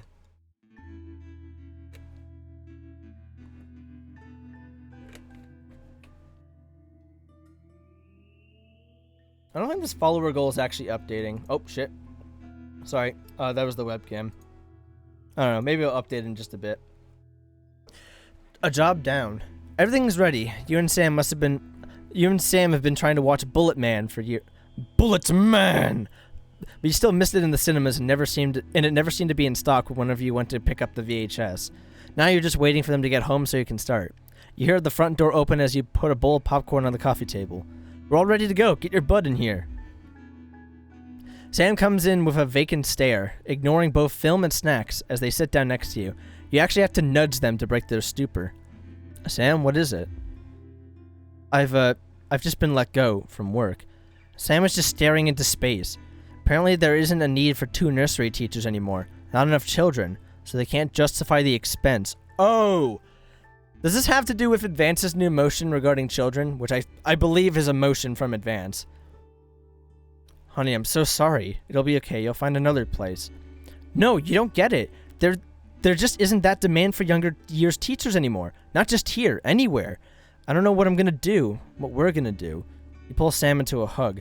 I know things are tough, but we'll think of something. How, Alex? We're barely scraping by as it is. And now, we're gonna have to sell the house. I can't see any other option. We've got too many debts to pay.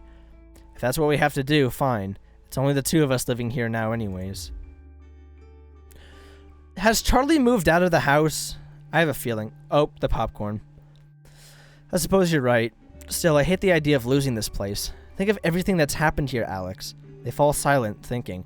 Eventually you start the film, but neither of your hearts are in it, too busy thinking about the future. Still, a house isn't everything. It's the people who make it a home. Home is where the heart is, after all. Achievement unlocked, a change of scenery. So it's just me and Sam in the house now. Yeah, look at these massive time shifts. 1975. Oh, let's go! New broadcast. Holy shit. Oh boy, I hope you're all ready for more pure panic and more, oh my god, what the hell just happened moments, but... Woo! Yeah, but like, all those time skips, man, like, holy crap. Like, I want to know, like, what's happening between those moments, or, like, what could happen if I, like, go different routes and all that. Finally? I mean, finally as in, like, you're bored of me managing my home life, or finally as in, like, wow, that was a lot of dialogue to go through. Or something. The sterility. 3 years since the uprising. Hello! Hello, Alex. Hello. Schedule for tonight? Nothing major to report? Certainly isn't anything you can't handle. Still, at least my daughter's in for Advance's new initiative.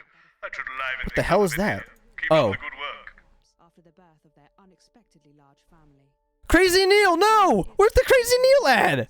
A rundown of the top-selling songs across the territory. I have to play Advance ads now? Do I really have to? Not one to miss.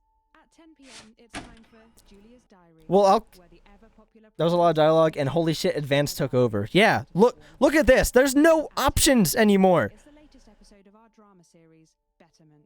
Competition time. Win great prizes helping the team at the latest dispatch from team And headquarters. this is Jenny. She's the floor manager. Hi, Stacey. What the hell? Okay, Colin. I don't want anyone to know the new public information. Not getting involved and bring your daughter to work, eh, Colin? Nah, we don't believe in it. What the hell is this? Believe in what? Just days. How did it all go so right? That's followed by the territory. Atta girl. Why does Megan look like a surgeon now? Or like a hospital worker? That explains so much. Okay, we are going in 5, 4, 3. Here we go. Good evening and welcome to the NNN. I'm Megan Wolf. Oh, no. And who's this, you might be wondering? Well, it's Bring Your Daughter to Work Day Oh. here on Channel 1. So I'm joined tonight by my foster daughter, Stacey. Say hello, Stacey. Go fuck yourself. All right then. Here are the stories that matter to you. First up, with Advance confirming that the nuclear fallout from the 20-week war is to blame for the drop in birth rates across the territories, we asked you what keeps you going. I know that I, for one, was quite deflated when I heard this, but reading all your submissions has Men really by a put Wooden smile Dollhouse. back on my face. This is from Drew in Humberset. To take our minds off things, me and my partner have been building this house for our hamster. It really Oh, it's does a hamster distract us house. From thinking about the 85% sterility rate. So next week, we're building Nibbles a tiny conservatory, a loft conversion, and a holiday home. Huh. Thank you for that. And if you've started a new hobby, do write in and tell us about it. This is becoming more like modern news now. How we Or love like, your you know, uncanny, TV commensal news. coincidences, and I don't know about you, but I think this one really takes the biscuit. I'm not sure what I'm more impressed by, Stacey.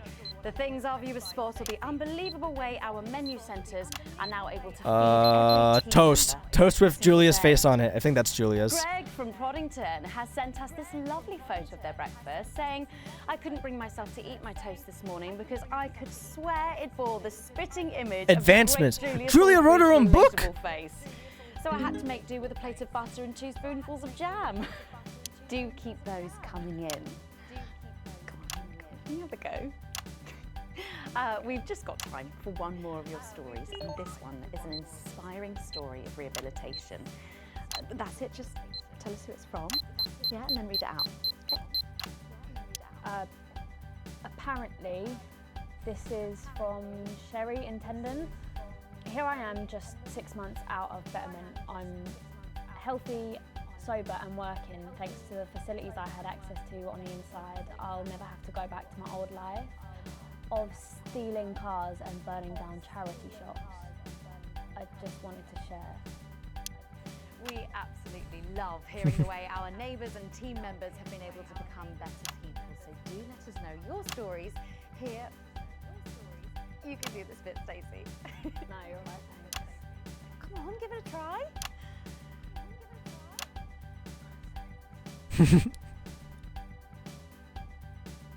Let us know your stories here at the NNN. Oh. What the heck? Bit of a change of pace coming up here. Okay. Need to use the S effect buttons for the next segment, but advance have already selected when and what to use. Simple stuff. Just follow your government orders. At least Robin still has a job. What happened to Patrick, though? I really want to know what happened to Patrick. Was he fired, maybe?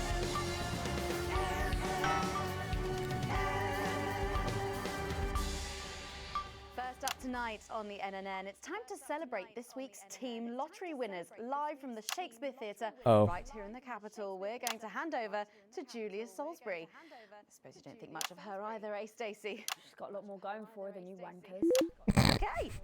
Surprising vote of approval there from Stacey. Let's go live to that right now. Good evening, everybody, and welcome to this week's Team Awards. I have no choice? Oh, I didn't actually pick Of all anything. the many duties I have as team leader, this is I have no by choice. far the most pleasant. As I so often say to you, the uneven past is now, following the demise of Disrupt, firmly behind us. This is the new future. And I say to you, it's better now. Sure, sure. I am delighted to be joined here. What has happened to the by one of country? the oldest people in Territory 1. He was born over 107 years ago. Please I wish to revolt. I do too. to Alfie Touchbadger. So, Alfie, At least this is some suave music. so much in your lifetime. What have been some of the highlights? Alfie, He's deaf, isn't he? is he all right?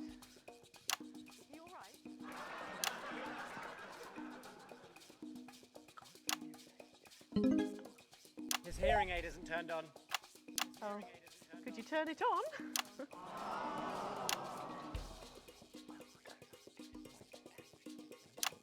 He says it drains the battery. Well, will you tell him that we'll buy him a brand new battery after the presentation? Wait, hold on. I'm not forced to pick these sound effects, you know. I can just let them run. That's what I'm gonna do.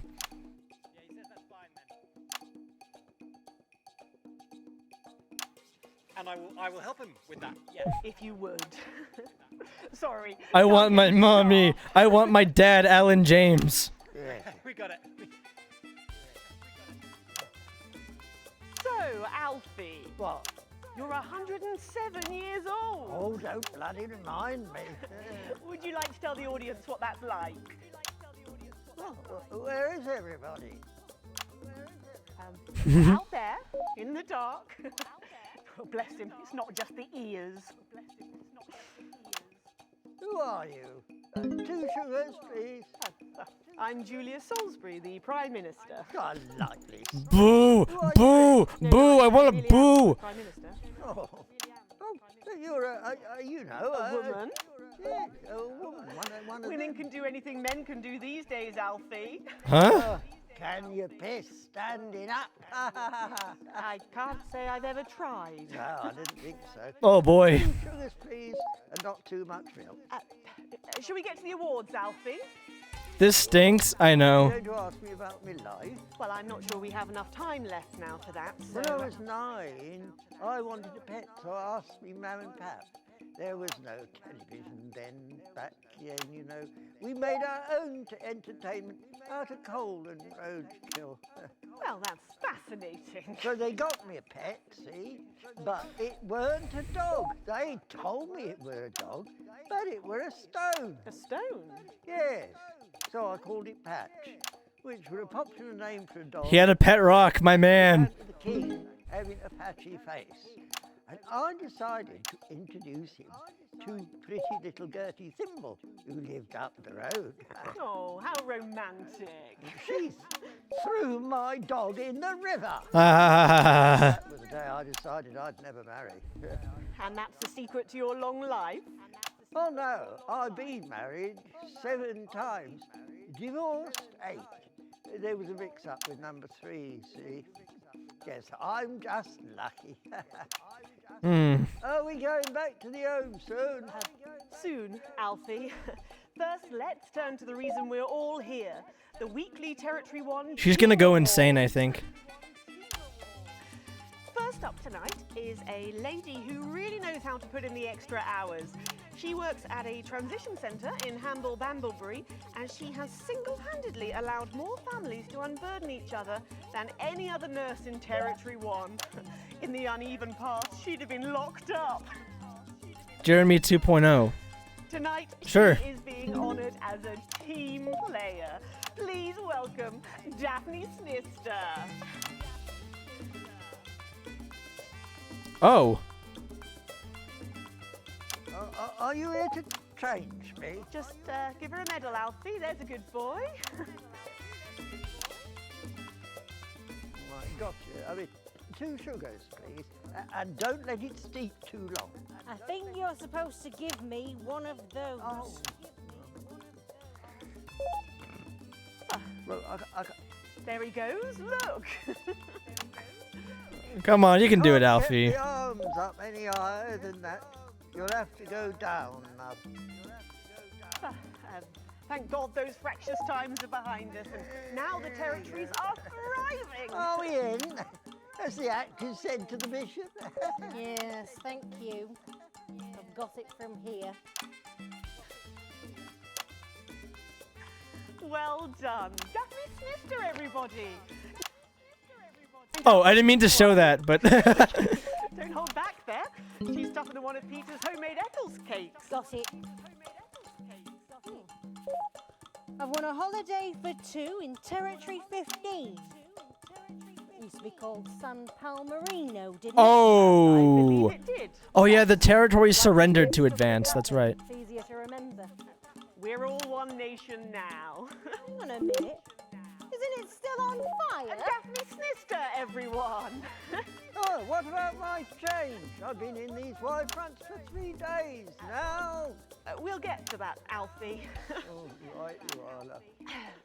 Next up tonight is a couple from Um. Burnley who, after a rocky start losing their family's ill-gotten gains to the Assets and Wealth Act, have really embraced the new future, setting up a community farm and petting zoo in their local area for all the local I want to children. boo. I want to laugh at people. Please welcome Oso and Lobelia, Jackson Randy-Gannet. Oh, they look happy. I wonder if they have any... Medals, Alfie. Do you know, when I was in the trenches, I had a pal called Scotty Wilson. He was from way up north, so I didn't understand a bloody word he said. But he were my best mate. Should we just grab them for ourselves? Probably for the best. And his best mate was Smudger A's. Mm-hmm. There was Mm-hmm. Fiddly Eric, Unstable Terry, and of course, Leggy Sydney. She were a girl, but she had a boy's name, so they shipped her to the front anyway.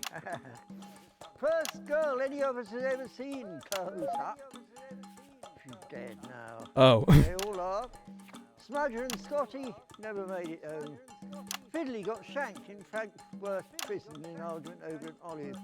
And Terry, he exploded quietly at home. Sydney got a fatal skin condition. Scratched herself to death. It makes you think. Thanks, Alfie. Great contribution. So, Otho and Lobelia, a petting zoo. After we lost all our wealth, we discovered there were actually people who had never even owned a pony. I used to have 3. So we decided to do something about it. That's the type of people we are, you see. Advantage of a private education, probably. Well, I'm sure we could debate that all night, but there's no time. So, let's see what you've won. Yes, but before we do, there's something I wanted to say to you. Oh, absolutely. Every citizen of the new future has my ear. Oh boy. When Advance came to power, you took all of our wealth. You took the shirts off of our backs. Quite literally, in my case, I used to collect shirts. You might as well have the rest of it, too. Oh, hello. Security! Oh God, not again. Oh no. I've said it 1,000 Oh! times. Bennies and the news are not good bedfellows. Keep those flappy bits off my channel, Alex. Sure. And you are? Oh, God damn it. Oh shit. Oh no. It isn't right and it isn't fair. You tell him, girl. That's my wife, you know. Oh, no, you don't. You can't mix pearls with swine. It isn't right. We used to have 3 horses. Then turned to Bethel and Hungwell. Hung well. Also forgot 2 mangy goats, 1 mongrel dog called Kenneth, and a rooster that would bloody shut up. Can you get this over quickly with, please? As the actress said to the bishop. Oh, here we go again. Hello, Alfie Tag. Oh, damn it.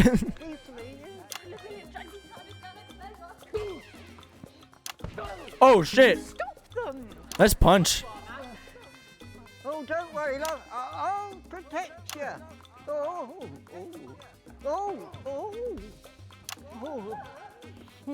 Oh, where's she going? You know, this reminds me of when I was in my 20s. And we go to the protest level has returned. It very much seems like it.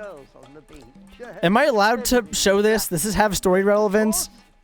We'd visit the Penny Arcade and try to win a block. Oh of shit, she got yards tased. To take home for the family. And they're beating her. Oh. In those days, you had to win it. Oh. I forgot that sound effects are still relevant here, but I'm not doing it. Boys for boys, girls for girls. Everyone else was recruited by the circuses. There were loads of them, you see, circuses, with their big tents and their candy floss. You'd hear the music, the pipe organ, drifting over. Things haven't been going so well, have they? My mum used to call it the most magical sound in the world. This was before she lost her hearing after giving a particularly loud round of applause. Did you ever go to the circus? What's that, Alfie? The circus. Oh, never mind. Just a tea, pet. Well, that was an unexpected dose of naked nostalgia. Mm-hmm. Some people simply can't let go of the past. That's why I look in joy and fervent admiration at the younger generation. So cohesive. There's one more winner, isn't there? And with fertility falling throughout the territories, we should value our fabulous new generation now more than ever. Our final winner tonight is a go-getter who really went and got 'em, helping to root out more than 170 Disrupt collaborators in his own neighborhood. Since then, he's gone on to be Charlie? senior cohesion cadet leader and Wait. the entertainment at last year's Camp Cooperation.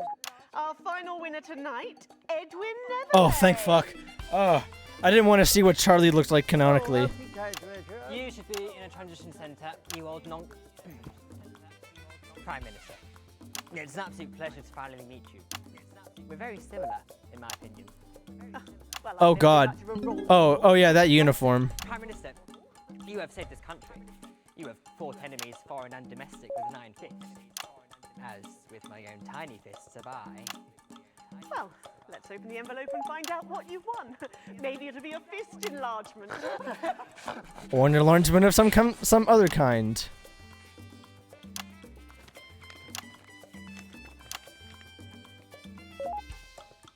A year's internship as a behaviour coach at Betterment. It's just what I've always wanted. Let's show the fools where they went wrong, eh? Well, actually, Betterment is about rehabilitation, Edwin. Absolutely. And if they don't reintegrate, we retaliate. Oh. Just like you did on Liberation Night. Thank you for this award, and stay vigilant. Report the non-cohesives. Be a team player. That concludes tonight's awards. Join me next week when, hopefully, Oh, things will be God. a lot more normal. Back to you, Megan. Prime Minister Salisbury there at That was painful. eventful team awards ceremony. Any thoughts on this week's winners, Stacey? The nurse was fucking scary. The Mhm. PTs were saggy, and Mhm. that little prick will never lose his virginity. Succinctly put there, if a little profane. After the break, we'll be going live to a star-studded premiere. You won't believe who's on the red carpet tonight. Don't go anywhere. We'll be back after this. And we're out. Oh, Alex, one other... What's that? You're off already? Mm-hmm. I know you had to take the day off work with Junior, but... Oh, I see. No luck still with Theodore. I'm so sorry, darling. Of course. I'll speak to you later. Oh, Alex. Completely forgot what I was going to say. Blast it all. Still, I'm lucky to have her. Some kind of You're... comic You're... disaster. That. Do you reckon he's watching us somewhere? Laughing. Are you watching us? Are you receiving us? Are you fucking with us? Oh, right. So she can swear. Wait, hold on. That might have been foreshadowing. You never know. Are you watching us, Jeremy? Probably. In fact, he might actually be influencing something right now. Or he might come into play later. Yeah, you can tell that this has pretty much been branded with Advance, based on everything looking white and blue. Everything. So, Patrick and Robin are just going to grab her and then... Oh, Patrick's alive, thank God. Glue it all together. They do know I have a Queen's View degree in journalism. Don't you wish you'd studied something useful, no? Let's bring your daughter to work day. What a joke. Where is our honoured guest? Just sitting around that boy band. Hot spot. Heat rash. Hotspot won it last year. Heat rash. Oh God, they're running out of names, aren't they? I hear the computer comes up with them. The songs too. Ah, there she is, and Justin. He canonically died, possibly not coming back. What have you been up to? What's it to you? Well, in my playthrough, I let him survive. He went to a betterment facility, so... Welcome back. Stacey's still here. Wishing she wasn't.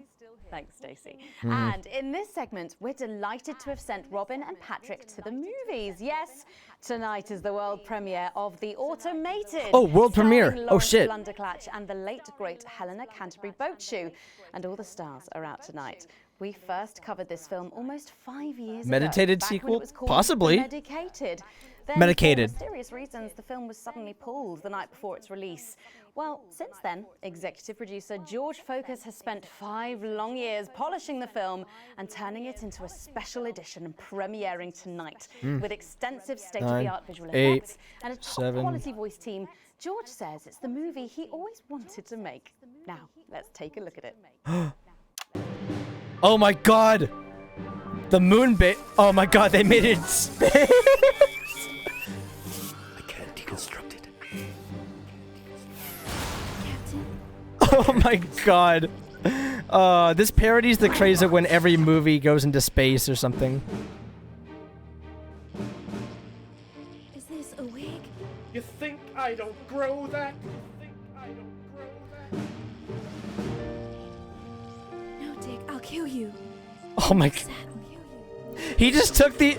Face, Chief Harrison.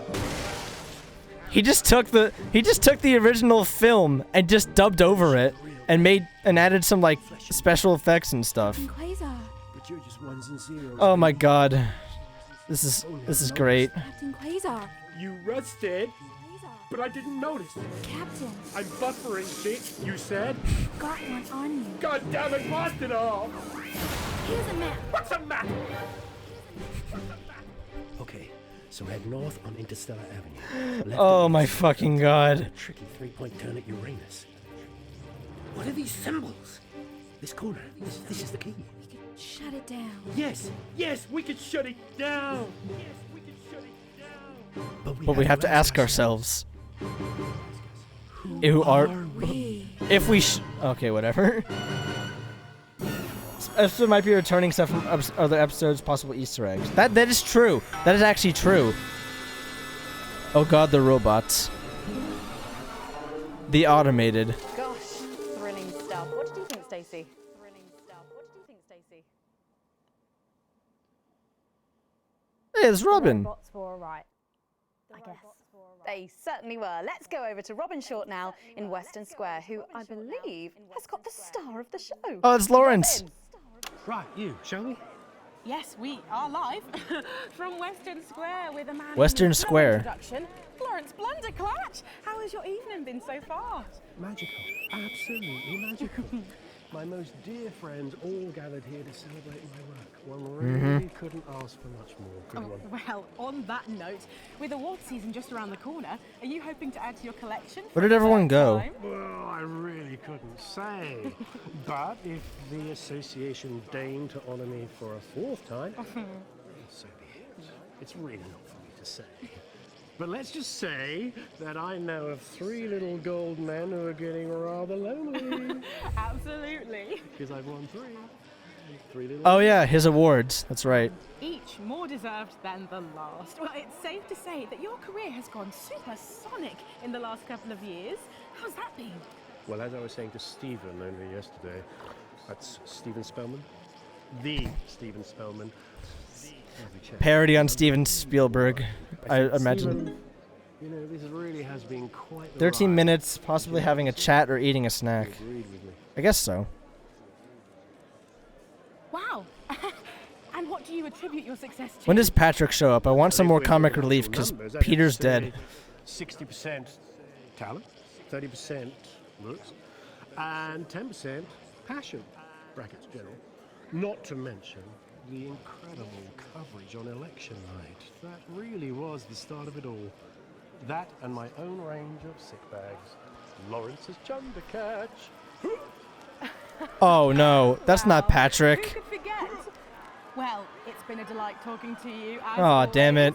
Thank you so much. I mean, the woman is nice and all, but I want my Patrick back. Gannon should be with Lil C for a conversation that. Oh god, Lil C? Oh no. Patrick. Thank you, Robin. Let's hope not. Oh my god. Joined here by Billy Bob Jean Short, and surely you recognize my youngest. Oh pop yeah. Sensation, Lil D. Oh yeah, Lil C's father, I forgot. Next week. Actually, we weren't expecting Lil C. Is she? She's around. Hashtag not my Bannon.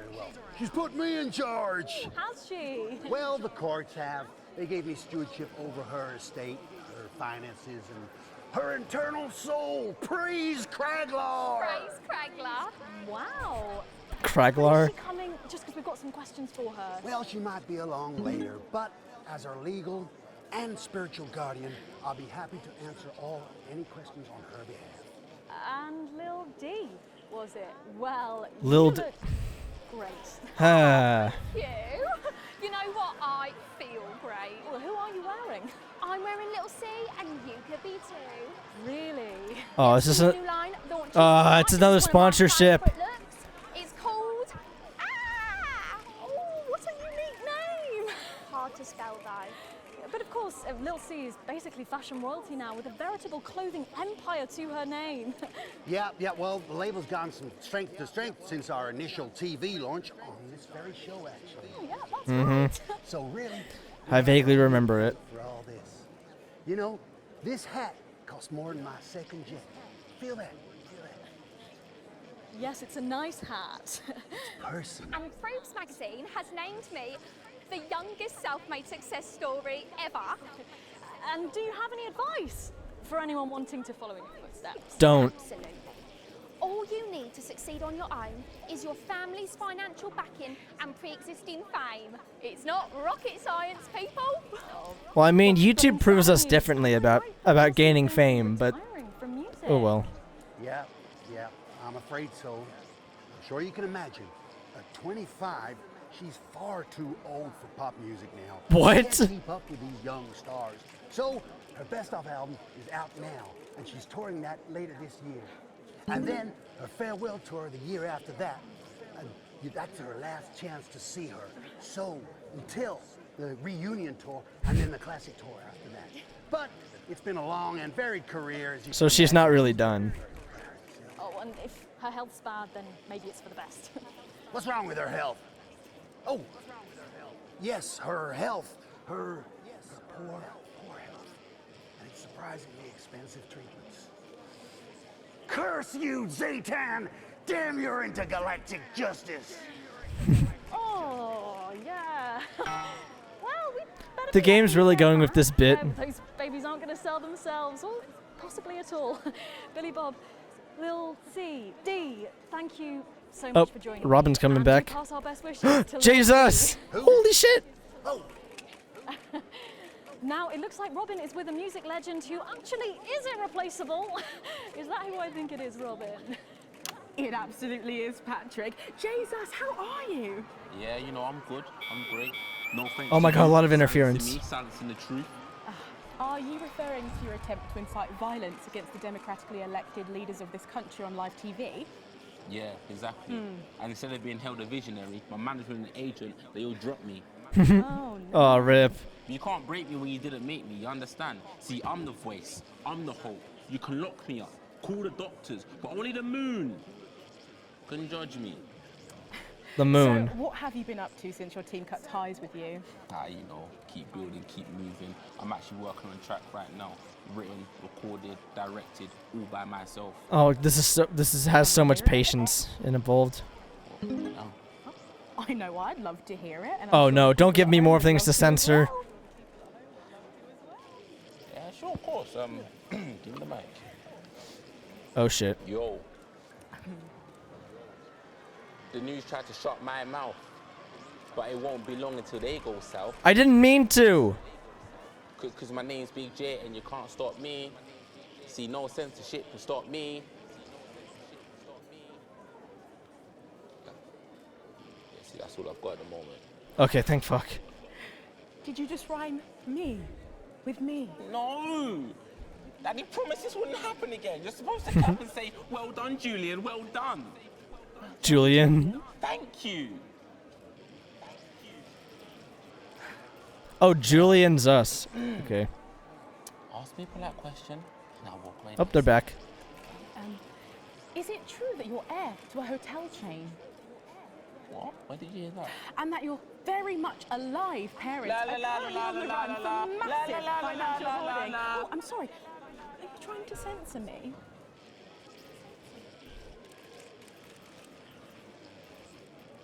Perhaps. Oh, Jay's us there, who really does seem to be going from strength to something. Yep. There are just so many stars here tonight, Megan. It really is the who's who of whatever here.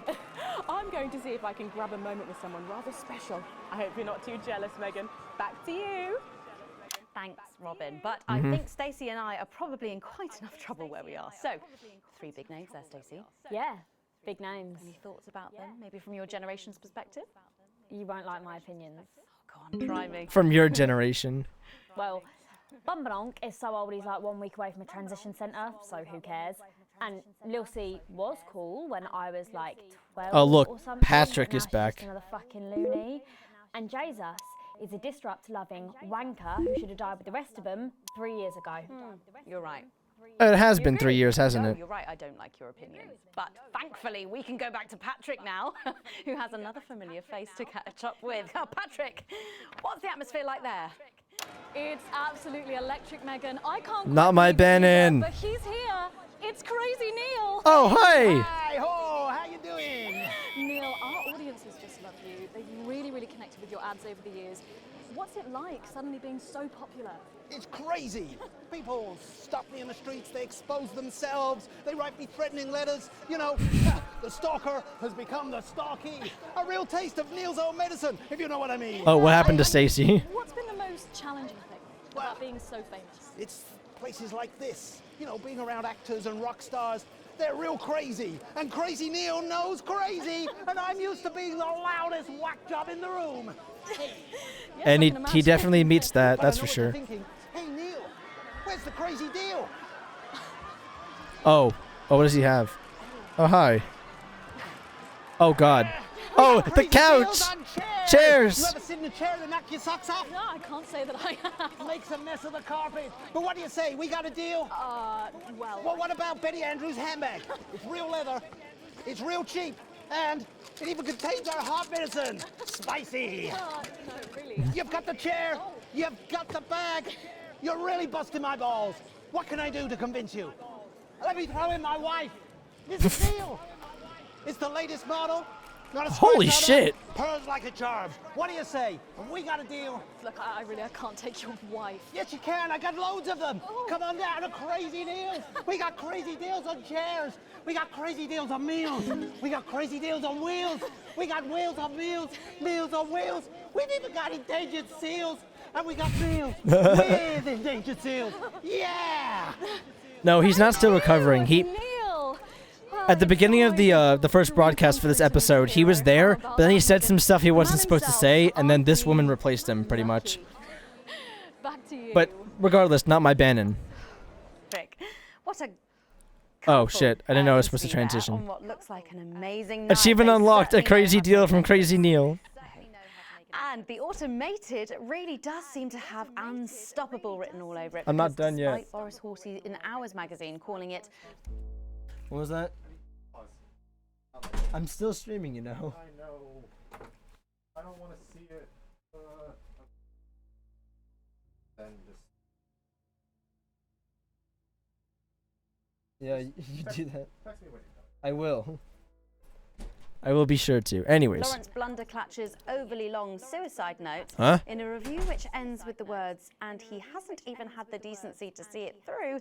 The film, which is free to all residents of the territories, has seen record pre-bookings and looks set to run for months and months. But let's go back to those lucky few seeing it tonight. Oh, I'm so jealous. Robin, you seen anything unusual there? Well, it's certainly not my average evening, Megan. And to top it off, I'm joined by famous, or Oh. possibly infamous, CEO Oh, Sophia, that's right. Remington. Sophia, may I call you that? That's my name, hun. Just don't wear it out. And who are you wearing tonight? Actually, this is from Remington Sophisticates, our clothing Sophisticates. line. And it's called Grace and Plenty. There's only 10 of them in the whole world, and they're handmade by blind former fisherwomen. You should see the state of their hands. It's inspirational. Oh. And so tonight's film, The Automated, is hyped as a cautionary tale. Will your company be taking that warning? Well, it's funny you should ask that, because recently we had the science guys in to reflect on that unfortunate incident with a toy a few years ago. Ah, yes, Mr. Snugglehugs. I'm sure we all remember that. Ah. I didn't play the ad, did I? Instead of a No, I deadly didn't. toy, we make a softer, more feminine version, you know. Slap a No, wig on no, it. no, no, no, no, no, no, no. What are you doing? Don't, no, no, no, I no, mean, no. the technology is still No, no, no, no. where we actually need to pull No, no, no, no. It's a dream where it's Do not make the Mrs. Snugglehugs, please. If lock, oh god. Oh no, no, no, no, no, no, no, no. That means Lockdown could possibly be canon in an alternate timeline. It was one time at flute camp, and I haven't licked a toad again since. It was just an example.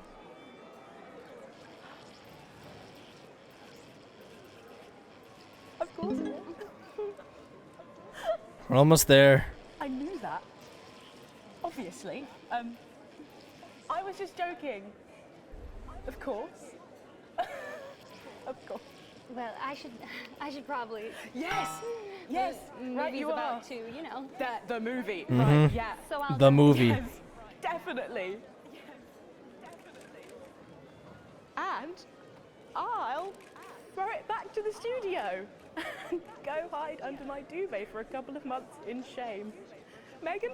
I think she said too much. Robin, lucky you, and enjoy the movie. The Automated opens in cinemas across the territories this weekend. What a star-studded event, eh, Stacey? Who cares?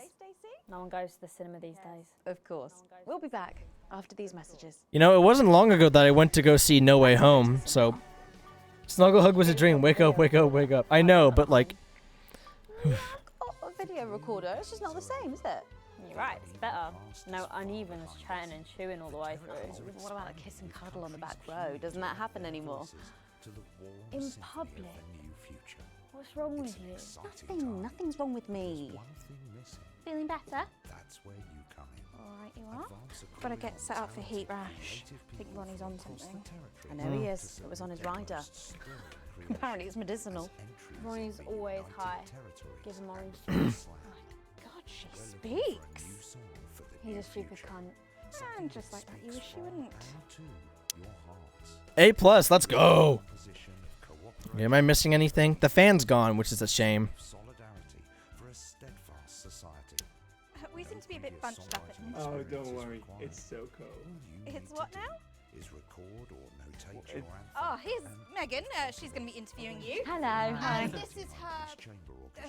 This is Stacey. This is her Stacey. Well, hello there, Stacey. Fuck off, Ronnie. Right. No, I'm sorry, but if we can't be polite, you're going to have to wait in the dressing room.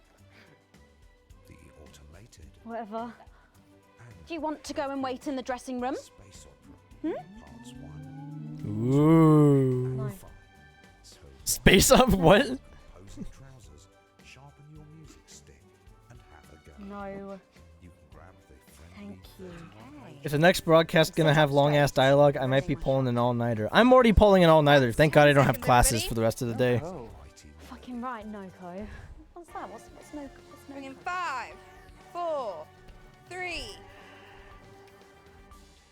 Welcome back for our final segment tonight. Oh, 13 minutes. Let's go. Delighted to be joined by Heat Rash.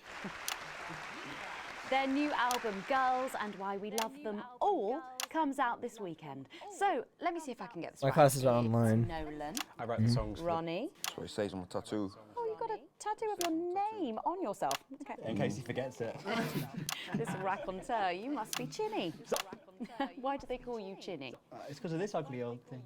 I don't know. Oh, his chin. God, you're so fucking embarrassing. Dale. Crikey, Dale, you do not look old enough to be in a band. I get that a lot. I'm actually 23, the oldest one. I have a growth disorder. God, I'm so sorry. I didn't know that. It's so cool, Preeti. He's only messing with you. He's actually 58. Okay, right, I see. You're going to be a handful, aren't you, boys? Mum. You must be TP. What does TP stand for? Tiny prick. Tiny Rick? Team player. Oh, no, never mind. How long have you had that nickname? Ever since Nolan decided Terry Prodance was a shit name for a member of a boy band. No co, Ronnie. Yeah, no co, Ronnie. Sorry, what does no-co mean? Ah, it's the opposite of SoCo. Fuck's sake. SoCo.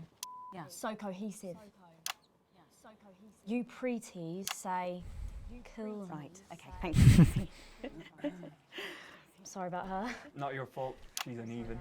So you guys met through a popular show on one of our rivals. This is a nice commentary on why, like, the younger generations don't understand boomer humor anymore, or trying to teach boomers new humor or something. For fuck's sake, Nolan, mate. Give someone else a chance. We all went on Team Players. We all auditioned. The judges put us into bands, and yeah, we went to their houses and they just put us into bands. It's an example of how we're greater than the sum of our parts when we work in harmony. And occasionally singing it. So every week on the show, they get these bands and they give them a song that the producer just found from under the bin somewhere. Actually, I write the song. And the public would phone in and decide which song they like best. Right, and then the losers would be eliminated. Yeah? Mum. What? No-co. Pretty. So no-co. The band who get the most approval gets to play their song again. Sure. So what happens to the losers then? Mum. What do I keep doing wrong? We don't use the L word anymore. You mean losers? Would you please stop saying that? That word is a pejorative. Oh. It's a word designed to diminish. At Go-Getters, I learned very early that we only win when everybody wins. But, sorry, that's not real life, is it? That's just sports board, no? I thought you were Soko. Yeah, I am so good. You are Soko. You're a shrinker. Can't be friends with shrinkers.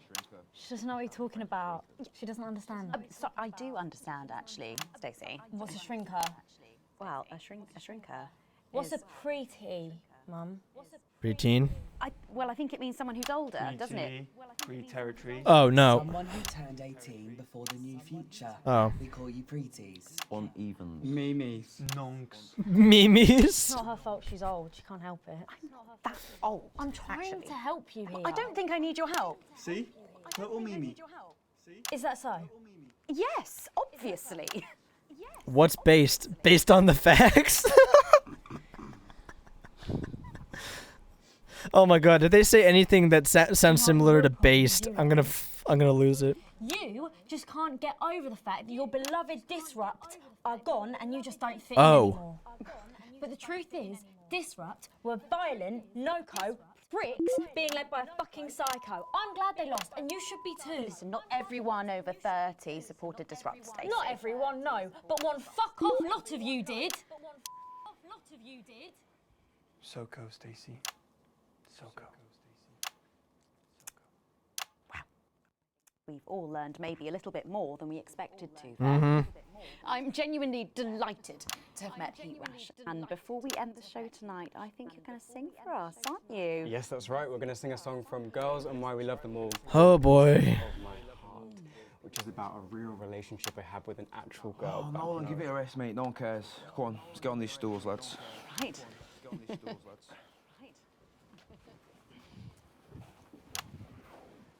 So, Stacey, can I get your contact? Oh, she's 15. Go on, piss off and sing your song, Terry. Right you are.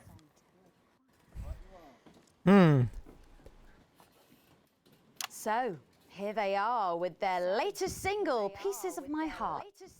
Are you excited, Stacey? Not for me, no. I only listen to blip music and a bit of jizzcore. Discord? Pop music is... Ah yes, I know I meant to mention this earlier. Apparently these newfangled boy bands change singer all the bloody time. Try and follow along, eh? Keep the shot on whoever is currently singing the lead vocal. Oh, good god.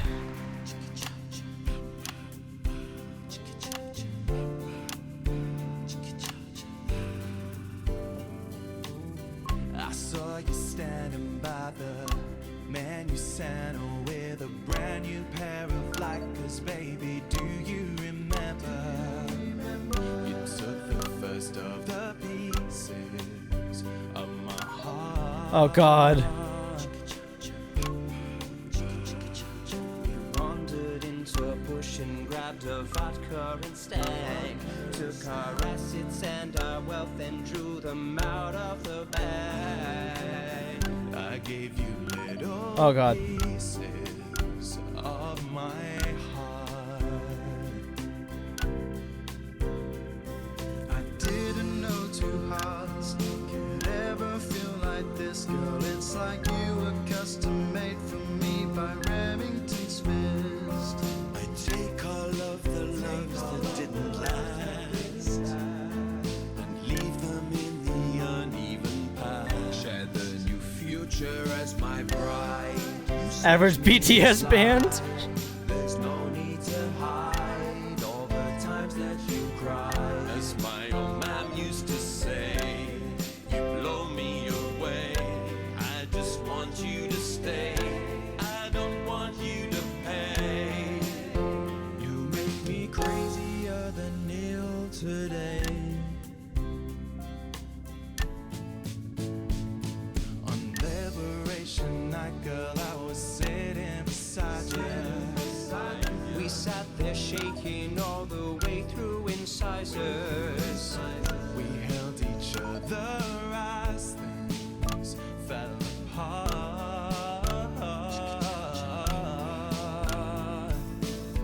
We took a train through all the territories and we threw away the rules photos and wrote our personal stories. You took a dozen pieces of my heart.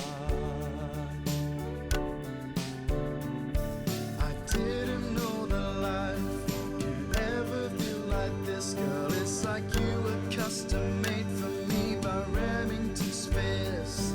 I take all of the loves that didn't last. I leave them there, the uneven past. Share the new future as my bride. Snatch me inside.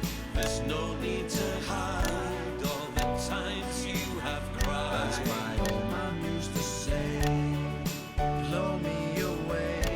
I just want you to stay. I just want you to play.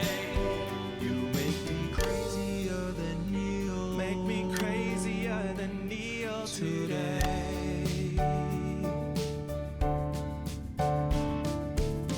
And now I'm staring at your membership card. There's your picture beaming brighter than a handful of Austin reference Snuggle Hugs next. It wouldn't be far off. pieces of my heart and leave them in the uneven parts. Share the new future as my bride. You snatch me inside. There's no need to hide all the times that you cried. As my old man used to say, you blow me away. I just want you to stay. I just want you to play. You make me crazier than Neo. Crazier than Neo. Crazier than Neo today.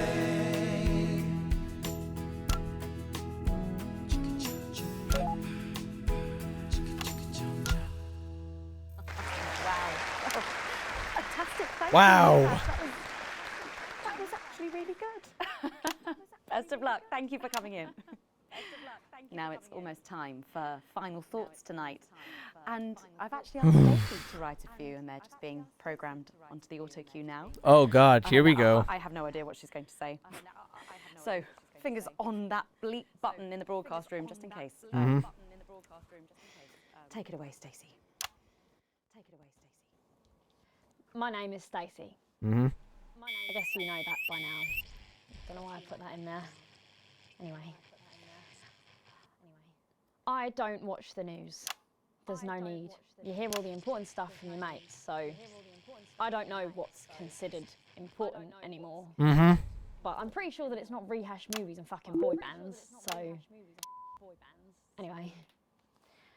I'm going to talk about what's important to me. Oh?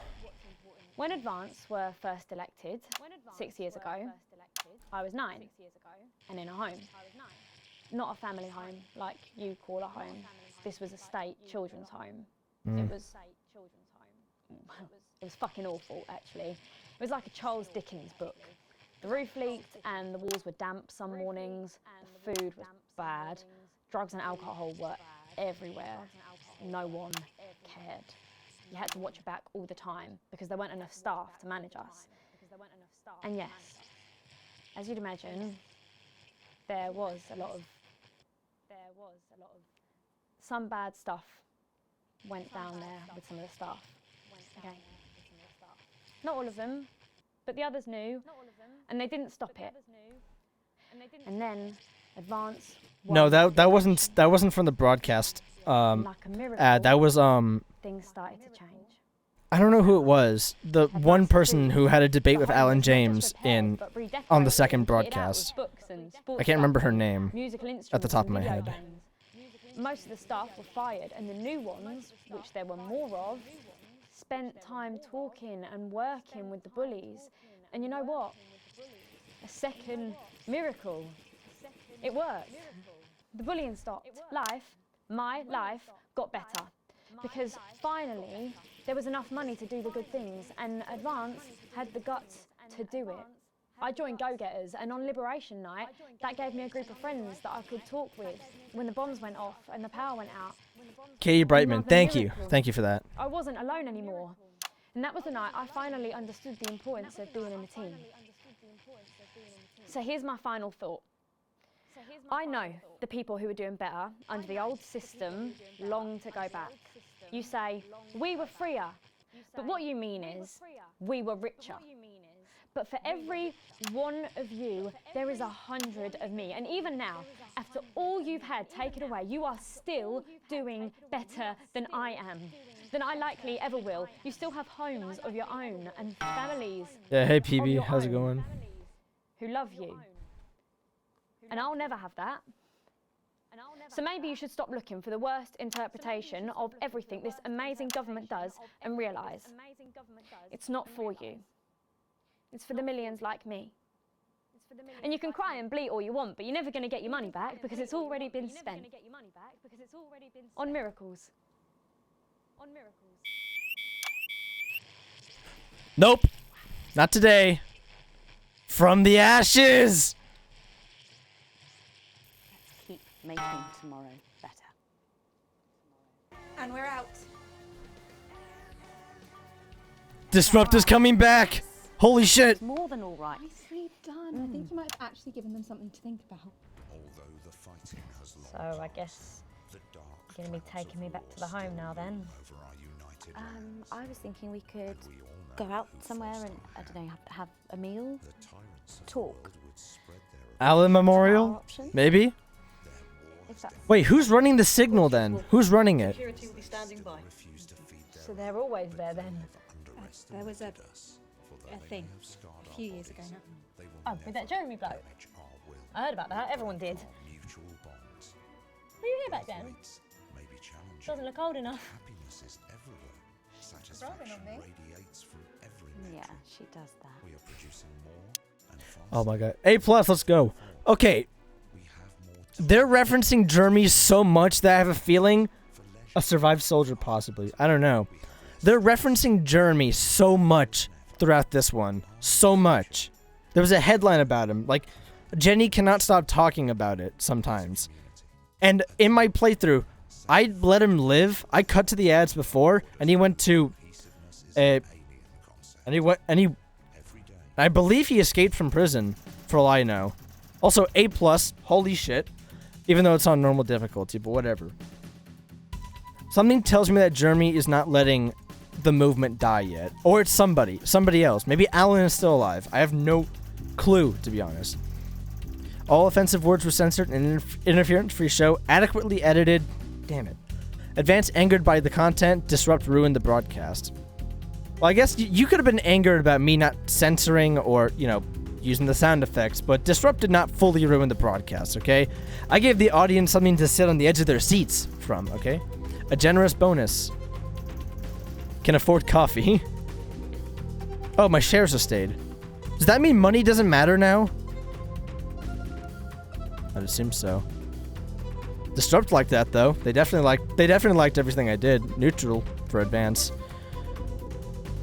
Okay. Back to home life. Holy shit. I want to know how the third broadcast is going to go. It's probably going to go in the way of like the biggest change ever, or like the biggest. Maybe Germany is keeping Disrupt on their feet. Possibly. I'm just a massive skeptic only because they keep mentioning him. Usually, in any other playthrough, like if the devs did actually confirm that Jeremy dies in both endings, like maybe he dies in prison or something, I have no idea. No, that can't be it, because they literally confirmed that if you send him to rehabilitation, that he's still well and alive. Surely Jeremy is gonna come back. I hope so. I really hope so.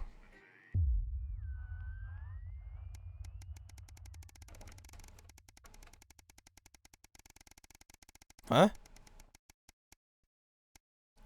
2079. Time to see the finale of this wonderful franchise. One of them. The devs are doing the broadcast now. Oh, I think they have been doing it, maybe.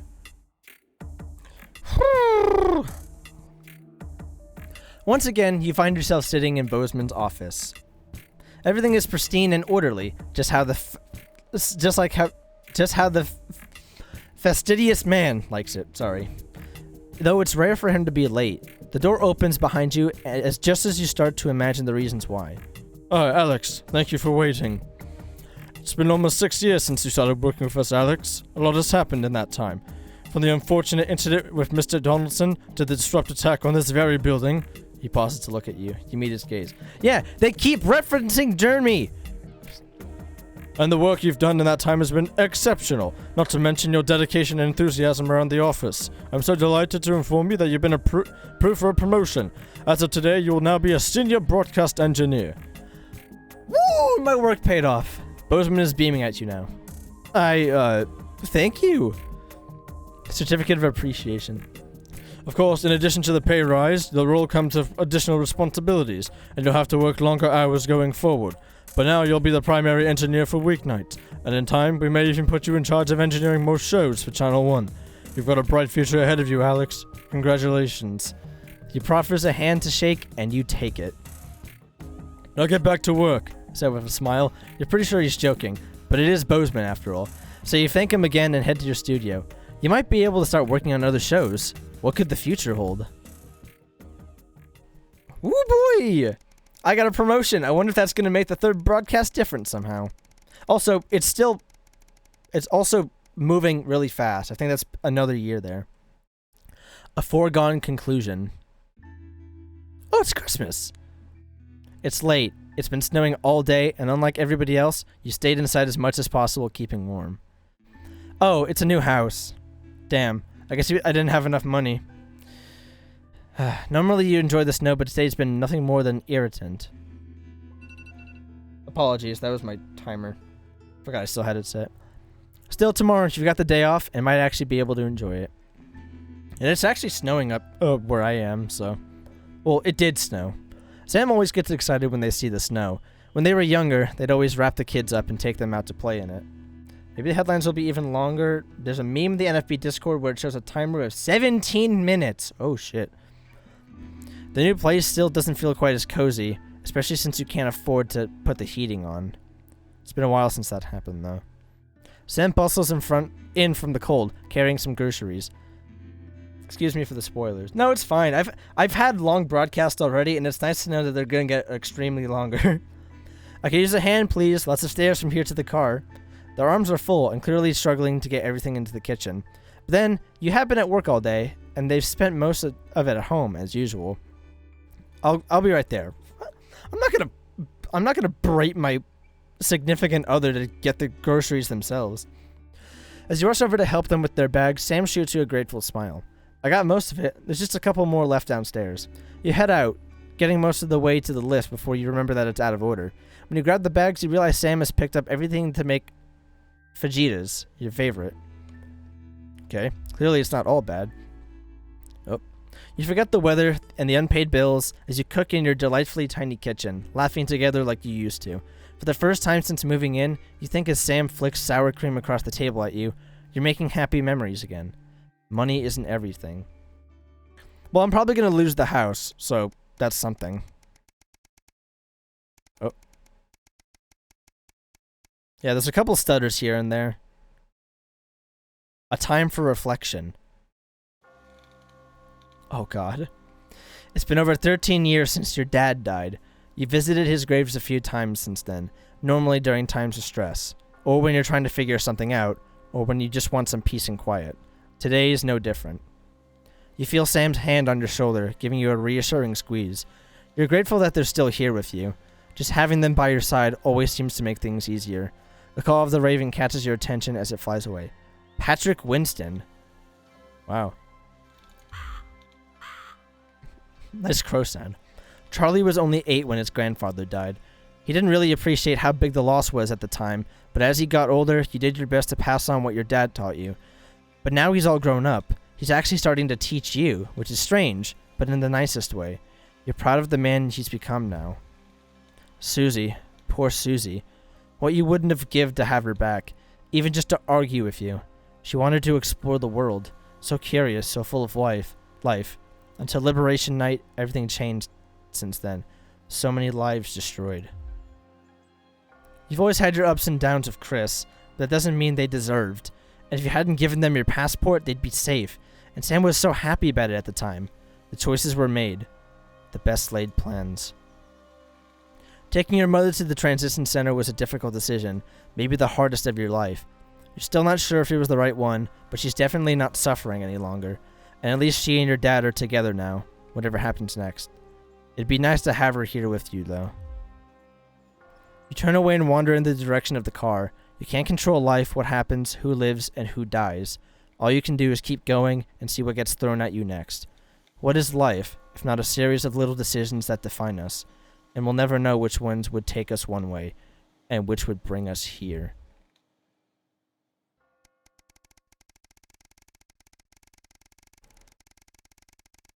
Holy shit. I think that's the moment there where, like, your home life becomes like, yeah, that's the end of your home life right there. That has to be. Either you have surviving family members, everyone's alive, or everyone's dead. And you're the last remaining one. I'm assuming that I was looking at the achievements before this, and there's one of them that says, become the last remaining Winston. Which makes me think that there is events that make Charlie leave or die or something, like, die. Yeah, there's two moments that make them die, that make Charlie and Sam die. I just don't know what they are. Perhaps something to do with the home life before the second to last broadcast. That was kind of depressing. It is. The finale. Here we are, baby. 7 years since the election. Evening, Alex. I know lately what we've been putting out has been little more than government-prescribed drivel. But I'd like you to pay particular attention during tonight's show. It's important. It's also worth noting we're still having problems with the equipment. Locked buttons, screens flickering on and off, sparks and the like.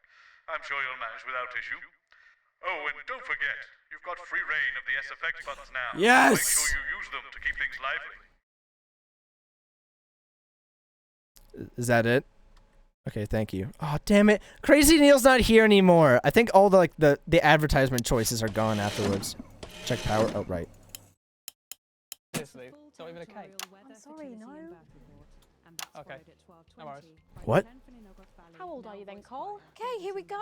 Big smiles. I've actually gained a year. I celebrated 40 Colin? last year. It's actually this year. It's brilliant. You're 44. Oh, shit. Going in 5. Oh, no, no. 3. Okay, wide shot. Guest. Spice it up with some audience responses, Alex. I'm Megan, and I'm joined, as always, by the inimitable Robin and Patrick. How are we? Well, we have got so much going on tonight. I'm excited. I'd say I'm about a 12, Megan. On the excitement scale. That's not Patrick. We've got so much SoCo stuff coming up. We sure do. We have celebrity chef Jordan Rankley, who will be cooking up a storm.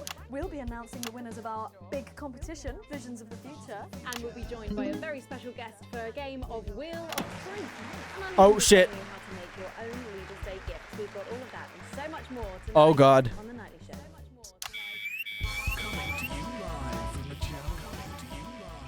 I hear from people like you every day. Who the hell are People you? wonder, does nobody care anymore? But we care. Here at Disrupt, we want to reassure you that your freedom is our #1 priority. And we won't rest until this sick experiment is brought to an end. Experiment? One way or another. One way or another. Right, let's have some applause on the way into the next section. Paces by Chef Jordan Rankley. But first, we know you love them, so Robin's going to give us an update on our lovely Nightly Show pair. I'm excited, don't even know. Fine, suit yourself. Well, Megan, first up. Oh, fuck. Okay, I'm gonna be honest. I do know who it is, because I have played a Disrupt route up until episode 2. I believe he's the one that you meet before the Donaldson meltdown. Am I correct? I might actually be correct. But in terms of, like, his identity, I don't actually know who he is, besides, like, what his role is. So...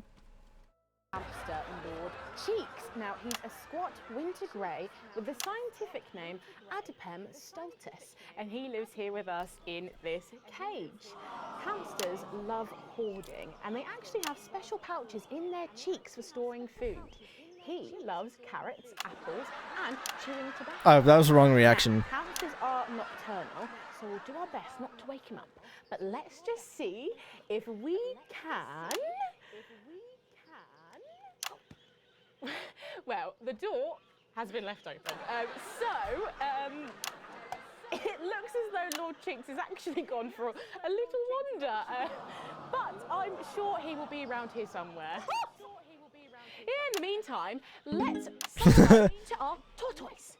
Now, after last month's viewer vote, she is now, of course, called Slow Barbara. And don't panic, even though it is December, Babs here doesn't actually hibernate. Let's say hello. Oh, she's sleeping. Oh, Babs. Oh.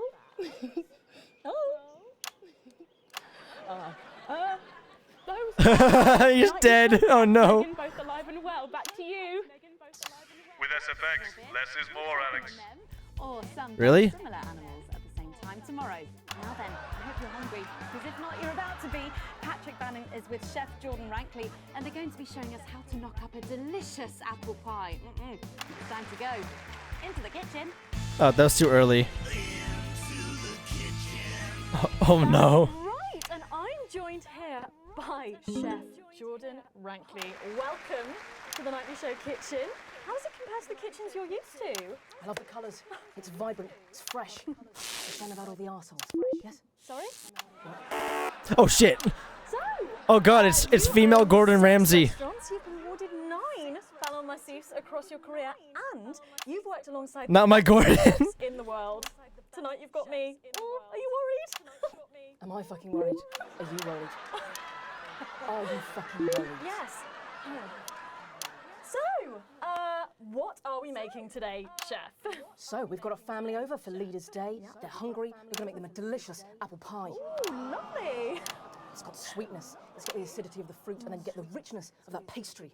Incredible. Wow, okay, so where do we start? So, we're going to start by making our filling. So, we've got about 1 kilogram of fresh cooking apples here. Fucking beautiful. And we're going to slice these up perfectly. And then straight into the pan.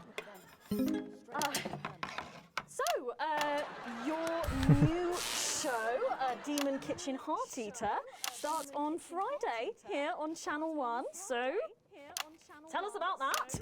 So, teams of young chefs come into my kitchen, and one by one I destroy them emotionally. And if there's time, I teach them some basic knife skills. Fuck me, Patrick. What are you doing? What? Shit. Is that how you cut? Fuck, you'll lose a fucking finger. Oh my god. Right, so once we've done that, we set these aside whilst we make the pastry. Yeah. Yep. Bowl. Yeah? Okay. Sugar. Butter. We mix that together, and then a whole egg. What are you doing, you fucking donkey? Are your friends the You same? fucking donkey. No, Chef. No. Shit. Right. Mix that with a wooden spoon and work in that flour, okay? Work that into a nice ball of dough, just like that. So, Foreshadowing? I've got spares. Jordan Rankley do to unwind. Shit the bed. Yeah. What's that? What is that? It's a bit lumpy. Oh shit. It could fucking pass for a sack of spuds. Touch that. Touch it. Yeah? Pathetic. That goes into chill. Now, we're mixing our filling. Okay. Apples, sugar, yes. Cinnamon. So, you own 6 restaurants across 5 territories. Which is your favourite? Are you mixing that or fucking it? What? Are you going to light a candle? Take it out to dinner? Fucking mix it for fuck's sake. Right, now we're rolling out 2/3 of our pastry. Bit of flour into the dish. And the filling goes next. Oh shit, no. Absolutely right. Oh, lovely. Then we're taking the remaining pastry, rolling that into a round, and that goes on the top. Beautiful. Lovely. Okay. Right. Wash a bit of water around the rim. Beautiful. Now press. Beautiful. all the way around. And we're cutting 5 slashes very carefully for the steam. And then brushing the whole thing with a beaten egg. Lovely. Okay. Ta-da! What do you think? Oh my God. You, come here, you. That's a disgrace. I'd rather jam my eyeballs up my fucking arse than look at that. I'd rather use my tongue to tie my shoes after the fucking shit-kicking contest, you understand? Perfect Ramsey spoof, yeah. Oh, put your fucking head in the oven while you're at it. Useless. You, come here, you. You're the worst fucking thing to happen to food since cyanide. Do you know that? I tell you what. Fuck off. Get the fuck out of here. Fuck off. Okay, well, while I do that, let's go now to Megan and Robin, who will be announcing the winners of our competition. Visions of the Future. Are you taking the piss now? I'm not taking the piss. I'm making it funny. Well, that looks delicious. If you want to follow along at home, then make sure you write in with a stamped addressed envelope and we'll send you the fact sheet. So, Robin, look at all these amazing entries to the Vision of the Future competition. Yes, we challenged you to show us your predictions of the future, and we were just inundated with Oh God. entries, weren't we, Megan? This is not gonna. What did Advance do now? I don't know. They are all amazing. I have freedom to use the sound effects button now. It was so tough narrowing it all down, so we have some amazing runners up. In 3rd place, drum roll please, we have Hamish, who's 3 from Lunwelly. He calls this still life and the future of God, and it really blew us away. Just look at the line work here, and I can really feel every passionate stroke of the brush.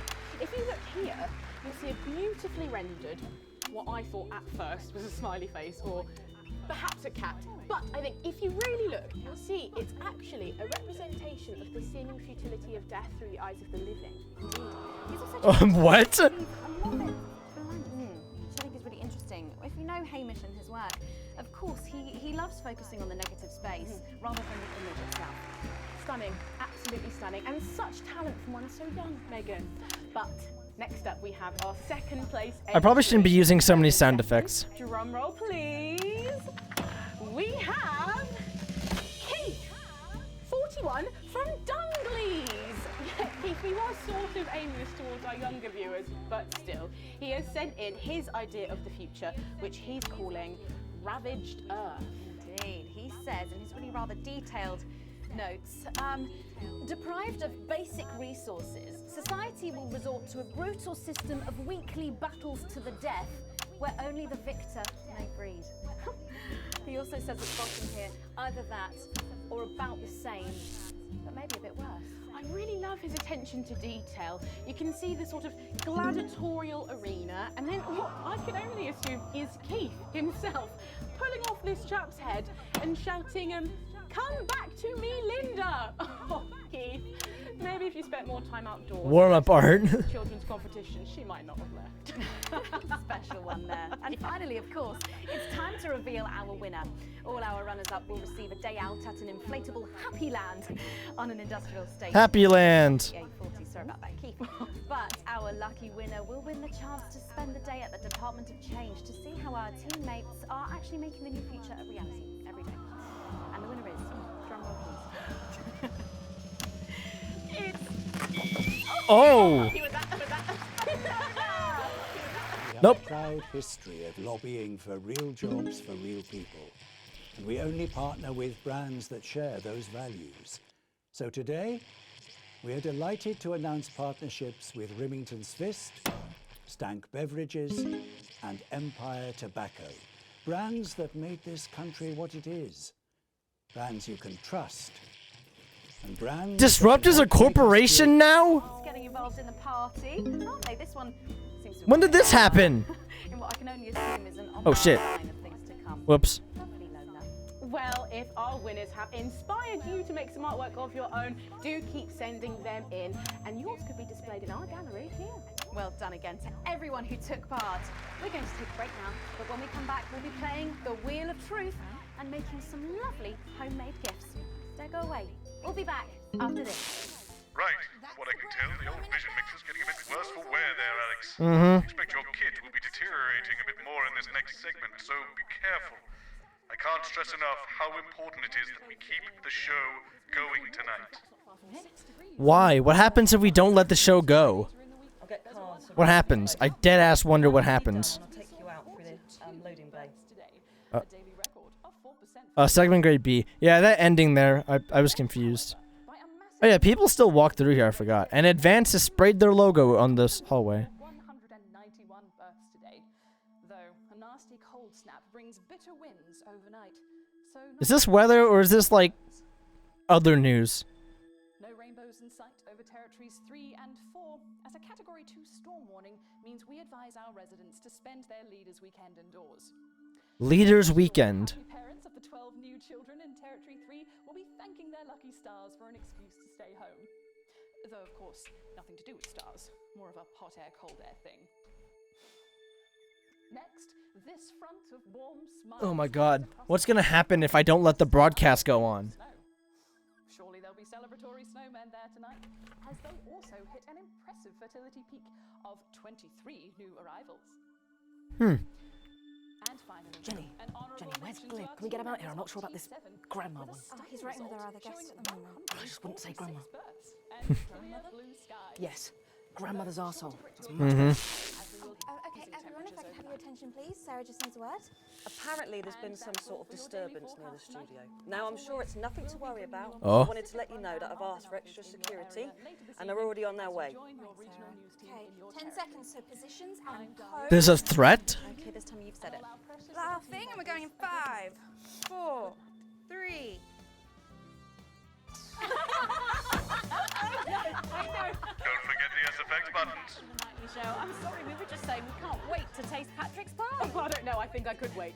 Well, here it is, fresh out the oven. Oh, well, it does look amazing. Jordan, how did our Patrick do? Well, let's just say that pie's got more crust than my grandmother's arsehole. Well, thank you for that. Well, come on, try it. Dig in. Okay.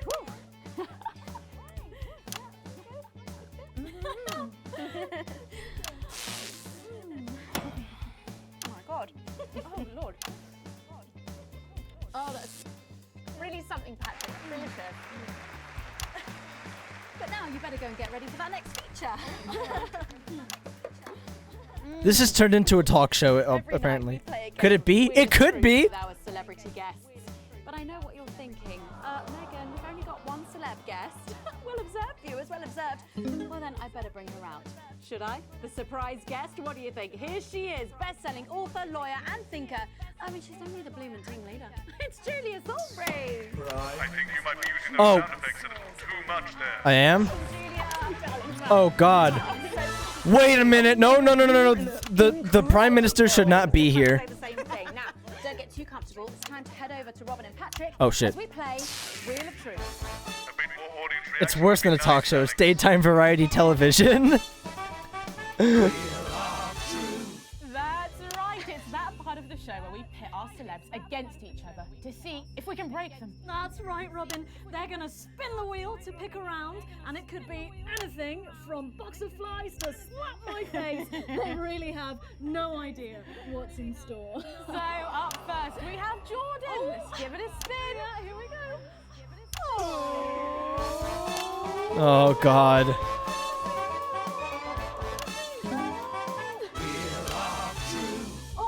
Okay, let's see what you've landed on. Okay, it's fact or fib. Jordan, is it true that you've been known to order takeaway for a dinner party and pass it off as your own cooking? One fucking time. One time. Well, I think if that pie was anything to go by, you did them a favour. Oh, not so fast there, Julia. This is hell. We've heard you've got a very interesting way of saving time during the laundry. Oh my god! Go on, why don't you tell us about it? You absolute... No, I can't. Okay, No one needs to see this. We understand your frustration. We built this nation, but for what? To wait in line while outsiders fill up our hospitals? To lose a job to someone who doesn't even speak the language?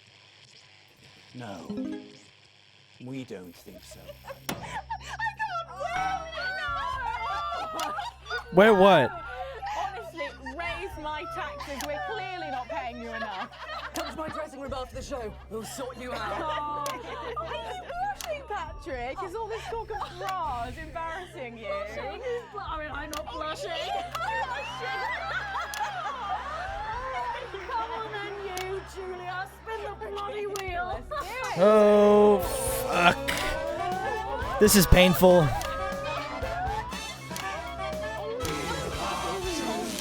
Okay, here we go. It's Guess That Face. I'm going to show you a picture and you simply have to guess that face. Okay, you ready? Here we go. Julia. Oh, who's that? Oh my god! Is that you? Yes! Look, it was a very difficult time for Hey, who's this new Disrupt guy? He ain't my Alan James. Yet, not my Alan. No, don't. I think it's sweet. The mullet is as popular now as it's ever been. Oh, well, don't get too ahead of yourself there. Jordan. Who? Oh. Is this? Does that look familiar at all? Wow! Well, I'm glad I was getting fashion advice from someone who managed to make 7 look like 85. Hell. Where did you find that monstrosity? I look like I'm haunting the fucking place. Right. We've got to move on. Jordan, let's have another spin. Okay, here we go.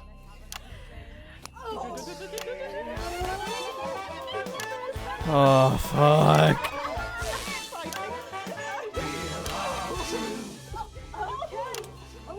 Oh, what is this? Go on. Sorry, I'm so keen. Let's go so much. Oh, well, you're in for a treat. Yeah. It's fat or fish.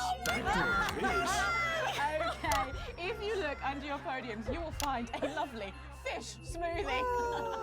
Now, I'm going to ask you both a question, and all you have to do is answer it honestly, or else you'll have to drink the smoothie. Okay? Are you ready for the question? I hope that's milk. Which of your esteemed hosts is the more talented one?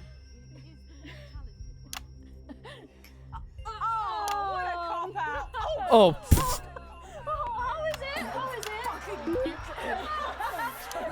Please hijack the stream, Alan. Please have any. Do you know how much these taste buds are worth? Well, we've got time for one more quick spin, so go, Julia, go! Oh boy, they're just as in pain as I am right now editing this.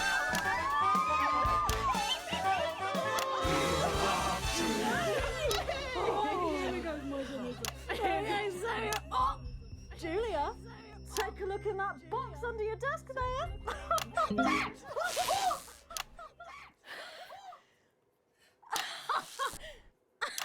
That wasn't intended. Oh my god. I think Lord Cheeks is trying to get in on the game. Oh, bless him. Julia, what have you got in that box? It's not cheese, is it? Cheese! It's not cheese! Juggling balls? What am I supposed to do with these? Well, give it a go for her. But I have absolutely no idea what I'm doing. I don't know what's actually happening. There's 5 minutes left of this, by the way.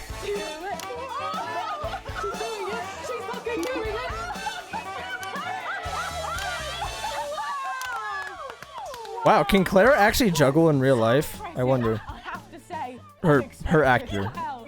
Gosh, that was our game of Wheel of Truth, and my God, wasn't that fun? Okay, it really was, wasn't it? But now it's time to head over to Megan in Crafty Corner. With SFX, less is more, Alex. That's right, you've joined me in Crafty Corner, where today I'm going to be Oh my ably God. assisted by Julia. Come on over here. Goodness me, I don't know how you're keeping your dinner down. I can still smell that fish. Well, to be honest, I've had worse. I used to eat at Peter Clement's house. Oh, well, I What hope you've happened got to your you? fancy hat on, because today we're going to be making something very close to my heart. It's our little studio. Look at that. Isn't it adorable?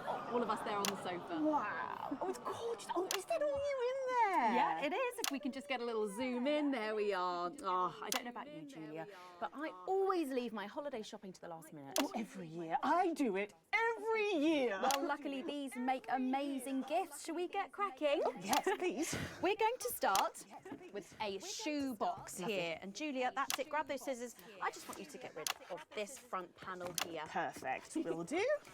Are you big celebrators in your house, Julia? Oh, yes. No, in my house we show our love. I want this to end. Big dinners, loads of drinks. Absolutely right. That's the best bit about any holiday. It's all that food. This bit as well. Absolutely right. Cutting along the line there. Do be careful with the scissors at home. Make sure you're being supervised. It's a bit tough. You are a child. There we go. Fabulous. There we go. Okay, so it's going to look a little something like this, and I've got one here I made earlier.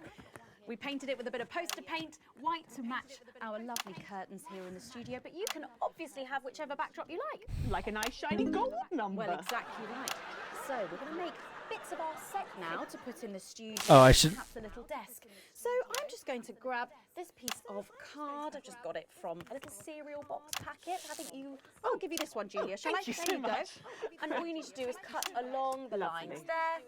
Fabulous. So what's the best part of any Leaders' Day dinner, do you reckon? I don't even have to think about it. Really? I love the 3 potato pie. 3 potato pie, I don't know that one. You know, with the chips covered in the mash or wrapped up in a jacket potato.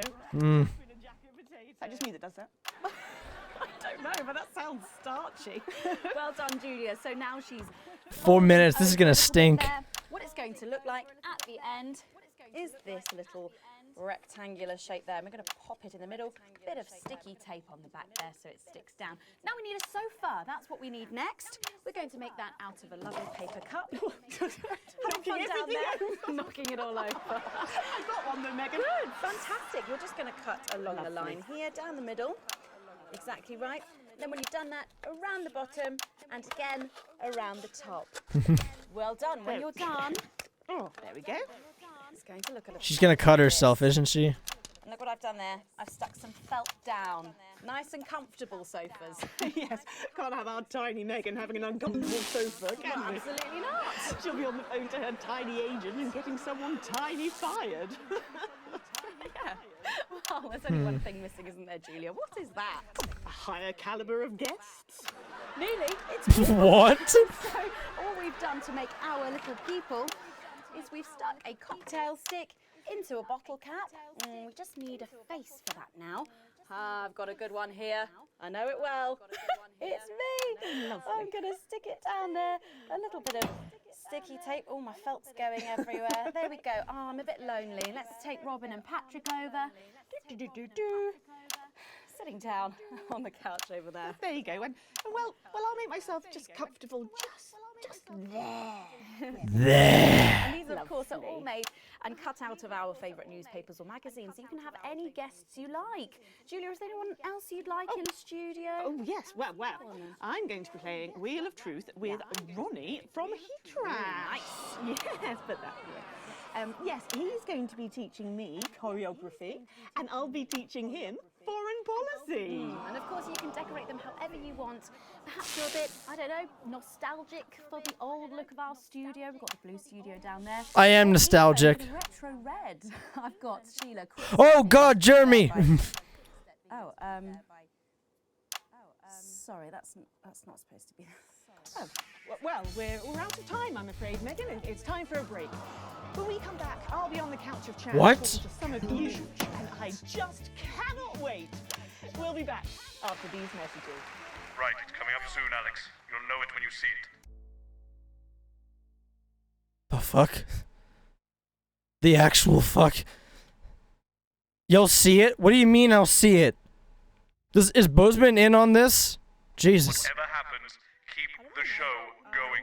Keep the show going. One of us is in control. My autobiography, Advancements by Julia Salisbury, is now available for all. These stories from my formative years. Colin taking the pie. Foreshadow. Yes, there's so much heavy foreshadowing here. He's going to come back. He's going to. Bozeman is in on it. He has to be. There's no other logic or explanation for it. After much pacing, and I confess, Oh my fucking... No wonder he wasn't that displeased when I admit that I played like the Disrupt ads and stuff. He wasn't that displeased. What the fuck? Here we go. The final segment though. The final segment. It's an honest account of my childhood, because in the near future, so we're not concerned with the resurgence of Ada's friends. Thankfully, they're not strong enough to be a threat, Mum. Public opinion was never... Mum? Did you just say mum or ma'am? Deal with it. Sarah, we've had a couple of the crew mention seeing suspicious activity in the loading bay. Men in balaclavas or some such. I'll check it out. I'll come with you. Thanks for letting me know. Just make sure we're not all about to get blown up, eh? I think that's unlikely. You can experience a childhood under the old regime. And like Well, I hope when I take over as the new regular host, things become a little less chaotic. Oh no. What's that? Oh yes, didn't Bozeman tell you I'll be here every night? No, Prepare for the end.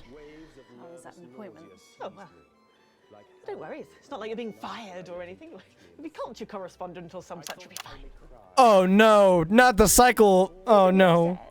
It's nothing personal. It's good for the ratings, apparently. No. 10 seconds. We might as well get propaganda ads if Julia's gonna take over the national nightly news. You're going in 5, 4, I mean, she already did, but whatever. 3. Welcome back to the Nightly Show, where I'm joined once again on the couch of chat by Prime Minister Julia Salisbury, who's agreed to answer some questions from the public. They're always my toughest critics, Megan. Indeed they are. So, first up tonight is a question from one of our elderly viewers, and she's on the line right now. Hello, can you hear me? Florence? What's your name and where do you live? Hi Florence, thanks for calling. You're on with Prime Minister Julia Salisbury. Do you have a question, Florence? Yes, I do have a question.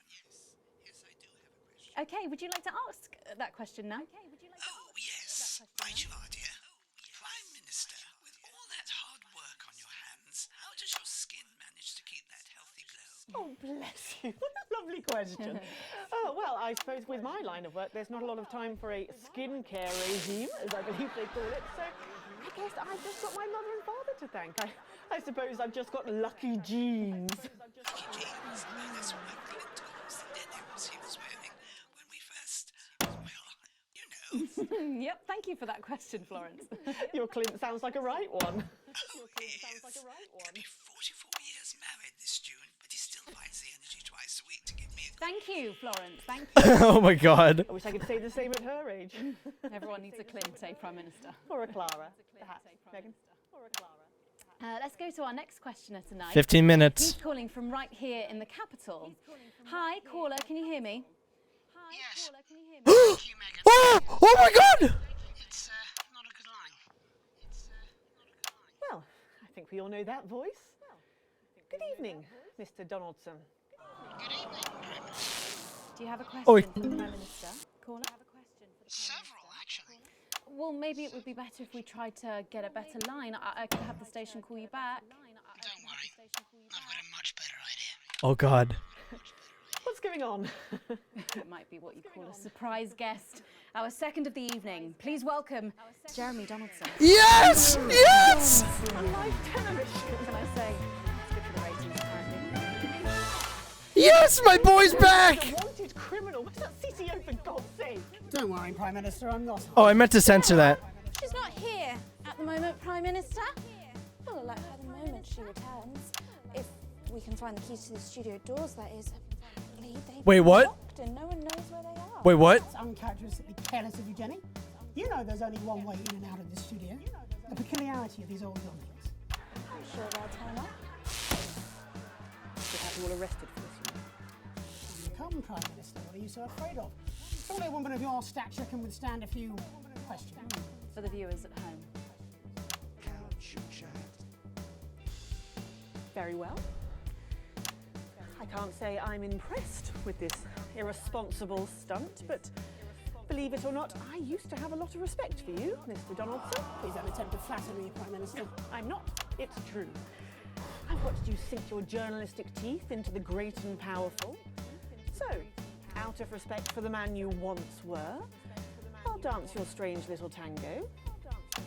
But I warn you, Mr. Donaldson, you better be nimble on your feet, because you'll only have one chance to tango with me. Let's put on our dancing shoes then, shall we?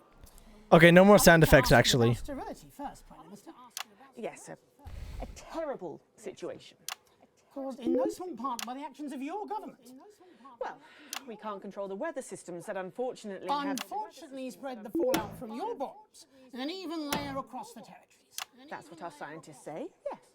Stillbirths at an all-time high, along with babies being born with terminal birth defects, babies that your regime somewhat callously refer to as unviable. It's just a word, Mr. Donaldson. No need for conspiracy theories. If you say so. How many unviables have been born since Liberation Night, Prime Minister? Too many. Way too many. I mean, obviously I don't have the exact figures. Oh, I believe we do, Prime Minister. Yes, there have in fact been 2,581,280 unviable births since Liberation Night, according to official government figures. So, 14 million deaths on Liberation Night, and then another 2.5 million infant mortalities, assuming you actually managed to count them all, which, given the limits of bureaucracy, seems extremely unlikely. I'm not censoring anything. You made a decision one November evening 5 years ago, and as a result of that decision, 16.5 million people are dead. Prime Minister, do you have any regrets at all? Of course I do, Mr. Donaldson. I regret every grieving family, every life destroyed. I came into politics to help people. You came into politics to help people. In that case, Prime Minister, where did it all go so horribly wrong? Well, Mr. Donaldson, Miss Wolfe, I suppose this is where we all have to put on our grown-up trousers, isn't it? Please do not patronise our audience, Prime Minister. Oh, why not? That's how they like to be treated. They want a government to keep them safe, happy, equal and free. That's our job, you see, to make a perfect circle out of that impossible square. And if we can do just that one impossible thing, then they don't ask a lot of questions. They're not like you two. They don't want to see how. But people want answers to questions. But the miraculous effect. So it's the public's fault. It's no one's fault. It's just the way things are. You asked me where it all went wrong, but the ugly truth is, it never did. It did. I weighed the advantages of action and inaction, and I acted. And without making these tough choices, we would not be where we are today. I believe any decent leader would have done the same. Any decent leader? Have you forgotten how things were before the new future? The homelessness, the despair, the billions abandoned to a life of miserable poverty. That's a form of death too. It's just much, much slower and infinitely more pernicious. Any decent leader? Yes, any decent leader. Including Peter Clements? Peter was my best friend. Is it true you never told Prime Minister Clements about your plans for liberation? It's true. In the weeks that followed, you fought with him repeatedly and passionately, didn't you? We've spoken to staff from Team HQ who claim to have overheard several private conversations. Yes, we disagreed. Frequently and loudly. That was how we worked. That was why we worked. Until you didn't? Yes. Yes, until we realised that we no longer shared the same values. Values like compassion, How Prime Minister. dare you? Everything I've done, everything is out of compassion. But sometimes love needs to be tough. And Peter never understood that. That's why I called him my conscience. And now he's gone. You need a moment, Prime Minister. Perhaps now might be a good time for us to show the viewers at home some footage that has found its way to me. It was filmed in early December, 5 years ago. Jenny, can we have this prepared on screen 4, please? Yes, Jeremy. We'll need a couple of minutes. You're right to continue, Prime Minister. Peter was the heart of advance. People loved him in a way that they've never loved me. They find me cold, emotionless. But I have to be strong. I'm a woman. I can't show tears. I can't show weakness. I can't show this. I would have thought that you would have understood that. Are you sure you don't need a moment to compose yourself, Prime Minister? I'm sure we can cut away to something about buttons. Buttons. This is cruel. Advance are guilty of many things, but we were never cruel. Well, I think that's up for debate. Please, just I need a minute. Just point that camera away from me. I have a question, Prime Minister. Fine. Fine, just ask your question.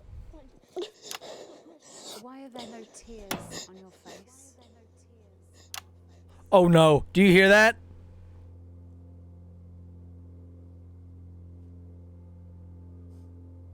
No. No. Well played, Miss Wolf. Oh no. Well played. Oh god. Oh god. That would be the security service. No. Not again. Not again. No, no, no, no, no, no. To escort me safely out of the building. I very much imagine this will be the last broadcast any of you ever make. Jeremy, we have to get you out of here now. Except there's a small army directly outside the door, and I believe there's only one way in or out, due to a peculiarity in the design of these old buildings. Fuck no! She's played us. I can't go back to betterment. And yet to betterment you will surely go. No, no, no, no, no. Oh, perhaps you'd like to join him. After all, aiding and abetting an escaped convict is, of course, a crime in itself. Leave him out of it. This was bad. We're in! I surrender. There's no need for violence. I have to know. There's no need to risk. No, no, no, no. Received, ma'am.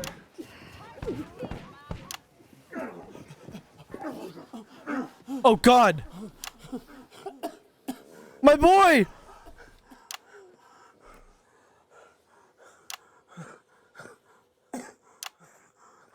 There. No serious damage. The footage. Alex, the footage. You have to play the footage. Don't let it all be in vain. I will. Don't let it all be in vain. In betterment. Do you have a family, Alex? Perhaps you'd like to think how Wait. well they'd cope without you. Wait a minute. Take him away. The footage. Alex, you have to play the footage. 9, 8, 7, 6. Alex Winston off. I don't care how you do it. Just... What's that? Sorry, Prime Minister, the tannoy seems to be broken. Yep. Oh shit.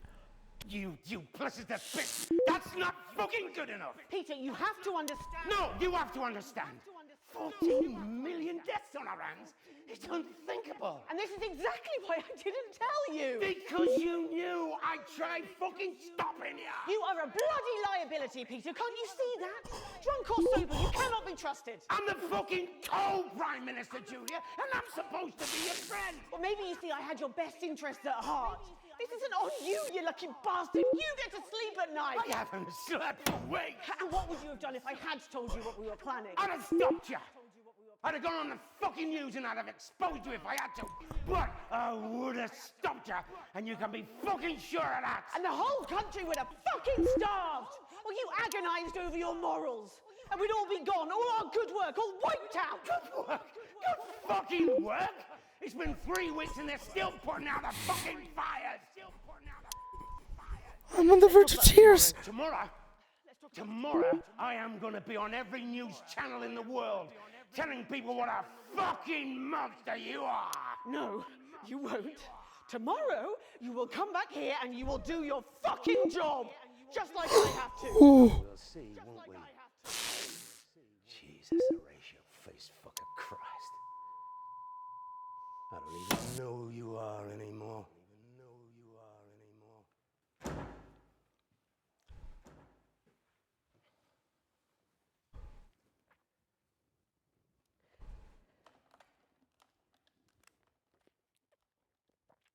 Get me Adrian at the services.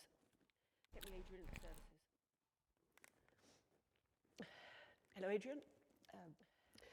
Sorry to bother you so late at night. That thing we discussed, I'm afraid we're going to have to put it into action. Yes, I'm sure. You were right. He is a liability. Oh my god. Thank you. Thank you. Adrian, make it quick. I don't want him to suffer. Let me know when it's done.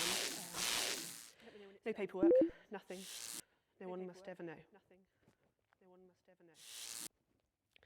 Thank you. You have a good night too.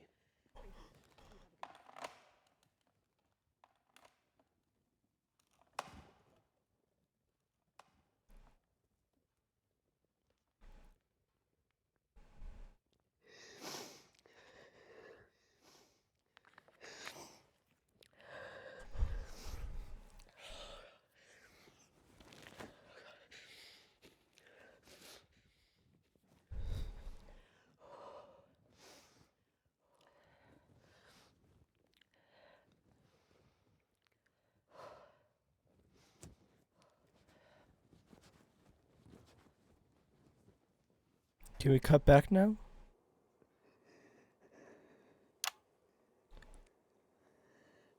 Do you have any comments for the viewers at home, Prime Minister? I'm sure they have a lot of questions. It's not what it seems to be. Isn't it? It's not what it seems to be. Because it seems to show you ordering the cold-blooded murder of Peter Clement. Perhaps you need a bit of betterment to yourself. Oh, don't you judge me! Not after that stunt you pulled here tonight. You work for me, remember? No. You work for me, remember? Not anymore. I quit. Not anymore. I quit. There's about 2 minutes left. You'll need this. It's about 2 minutes left. You'll need this. You can take me away now. I'm done. You can take me away now. I'm done.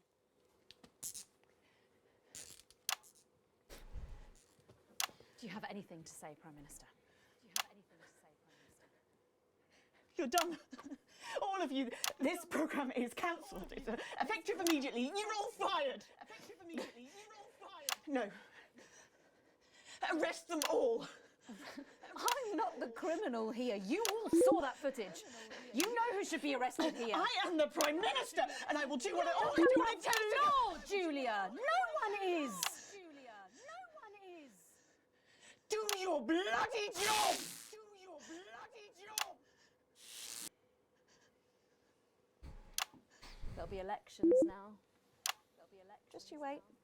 The people will demand it. Won't you? New government, new start, new journalists. Maybe they'll be better than we were. Maybe it will all be better next time. Next time? 50 seconds, Prime Minister. Can't leave any dead air. That's a crime too. It is. 45 seconds. What can be said in 45 seconds in a soundbite, a headline? How do you convey the shades of grey when there's only enough airtime for crass blacks and whites? And even if I could, would you watch? Or would you change channel? Look for something more exciting, less boring than the news. And if that really is what you do, is this really all my fault? Or could this, in some profound, incredibly complex way, Oh, boo her. Yeah, sorry. my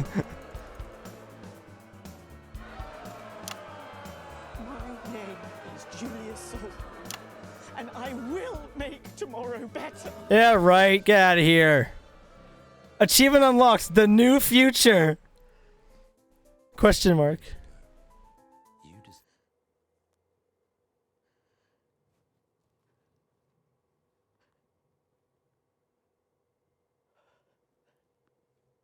We're out of time. Oh my god!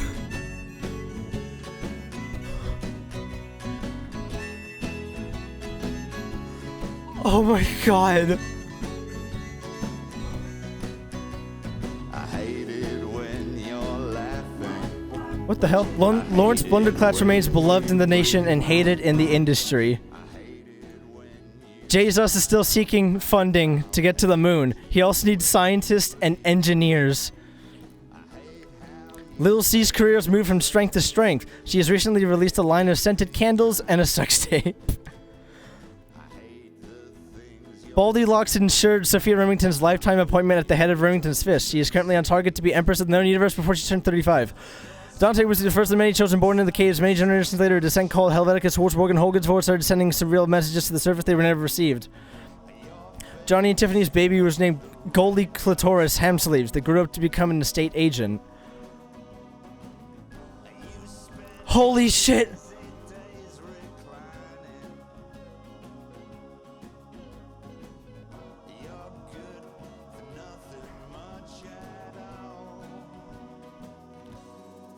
Oh my god.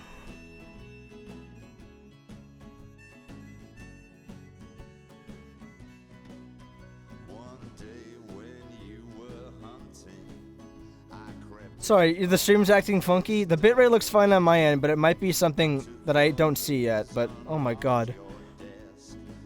What a fucking roller coaster. What a tale. What a tale. What have we learned from FB? Good assumed things, bad assumed things. Good. Oh my god. Okay, good. This ending music, oh my god. Oh my god. I just want to say, thank you to everybody who's here at the stream right now. I honestly would have been fine doing this on my own, but I'm glad that a lot of people, dedicated members of the NFB community, also came here to witness this goddamn roller coaster of a finale. Like, holy shit. Like, thank you a lot for being here with me. This made this so much more entertaining. Oh, holy shit. I knew Jeremy was coming back, I just didn't know when it was. Despite a series of poor script choices, Helena Canterbury Bochu remains one of the most sought actors in the world. She has 8 cats and a slightly scratched husband. Oh my god. Oh. There's gotta be something at the end of this. There has to be.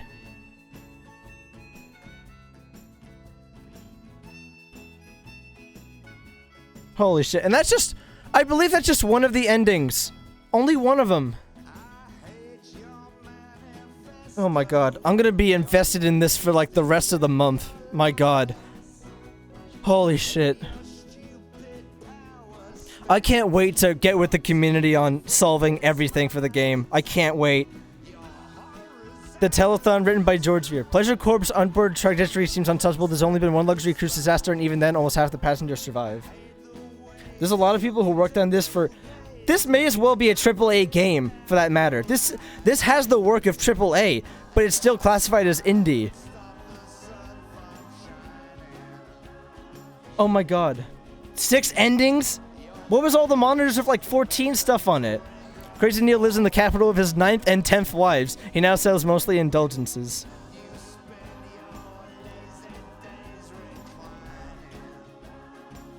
Oh my god, Tiny Build. If Tiny Build didn't make the decision to publish this, we probably would have never been here. Oh my god, they took a risk and it had paid off for them so well. Oh, and of course the dubbing, man. Oh, shit. Oh, I've been here for 3 hours, but oh my god. You will see in a minute. Okay. Oh my god. If I get a noise complaint right now, it'll be so worth it because it'll show that there's so much. This dubbed in how many languages? I have no idea, actually. When I remember that there was the Russian, the Chinese, Portuguese. Was Portuguese one of them? Because I know there's a Portuguese chat in the Discord. Oh my god.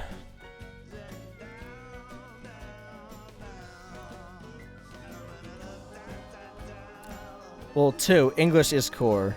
I guess so. All-nighter wasted perfectly. It's not even full dark yet for me. There's still some light here. Chinese will be published in late to Feb, early March. Chinese and Russian. Okay, I was just making sure.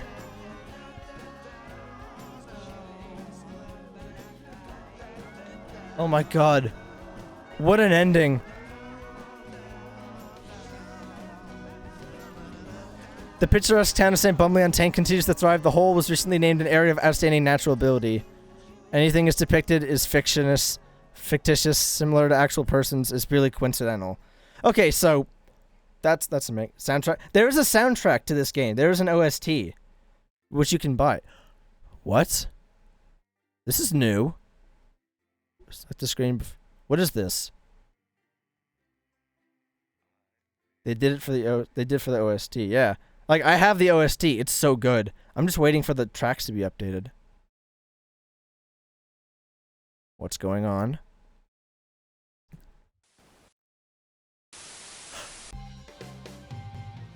What is this? Good evening. I'm Patrick Bannon. Patrick! This is your daily news bulletin. Our top stories tonight.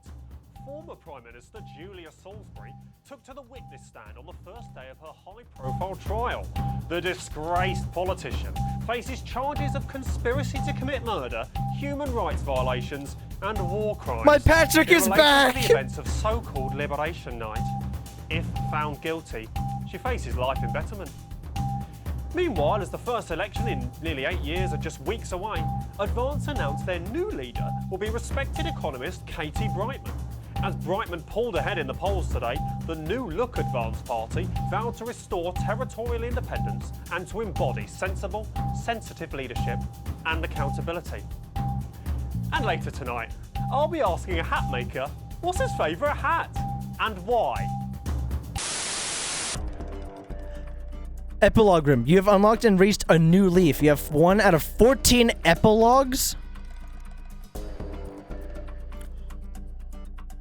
Okay, sorry. I swear I just heard a knock either at my wall or the ceiling. I'm being way too loud and I know that. What is this? A new leaf. 1 of 14. A better Jeremy? What is this? Inevitable advancement.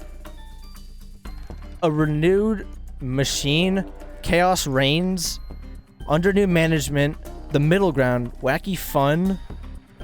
Julia's judgment. All fall down. A brighter future. Changing of the guard. Jeremy's injustice.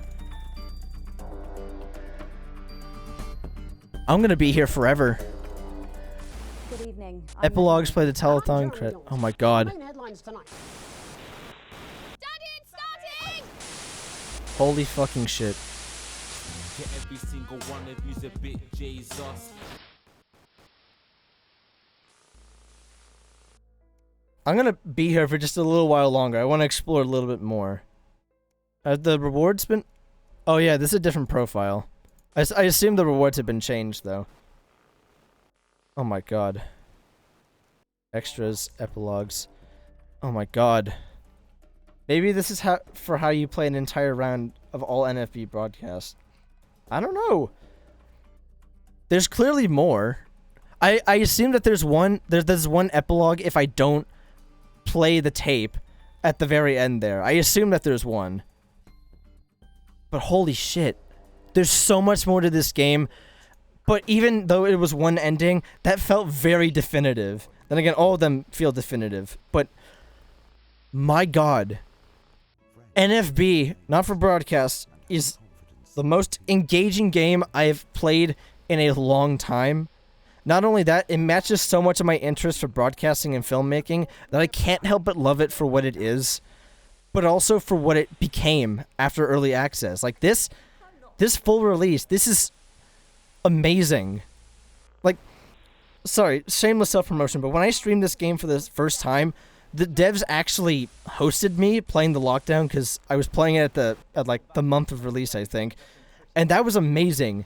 So I went to the Discord and I just became part of this community, solving mysteries, like discovering new paths or like new outcomes, crafting theories, and it's so amazing. This community is the best gaming community I've been a part of, probably forever or either in a long time. And I just can't help but like stay for longer. Like, yeah, the game for me is over. Like, my initial playthrough is over, but I'm not done here. Thanks for having me for 2 or more hours. My time to lastly check socials until wasted break. Who followed? Hold on. I gotta check this. Igor, thanks for the follow. See ya. Yeah, I'm ending the stream now, but I might stream more of the game. Who knows? But, like, you got your boy JD in your chat right now. Really? Oh my god. I'm actually a fucking idiot. Oh my god. Paul, I didn't realize that was you. Oh, I'm an idiot. Oh boy, what a way to end the stream. Forgetting something as important as that. Holy shit. Oh my god. Anyways, that's it for the stream. I just closed the game. Thank you to everybody who tuned in yet again. Thank you to all who supported the stream, following, and whatever. Thank you, Paul, for stopping by the stream. Sorry it took me a really long time to realize, but wow. Oh my god. And I will hopefully see you all soon enough playing more NFB. Thanks for watching.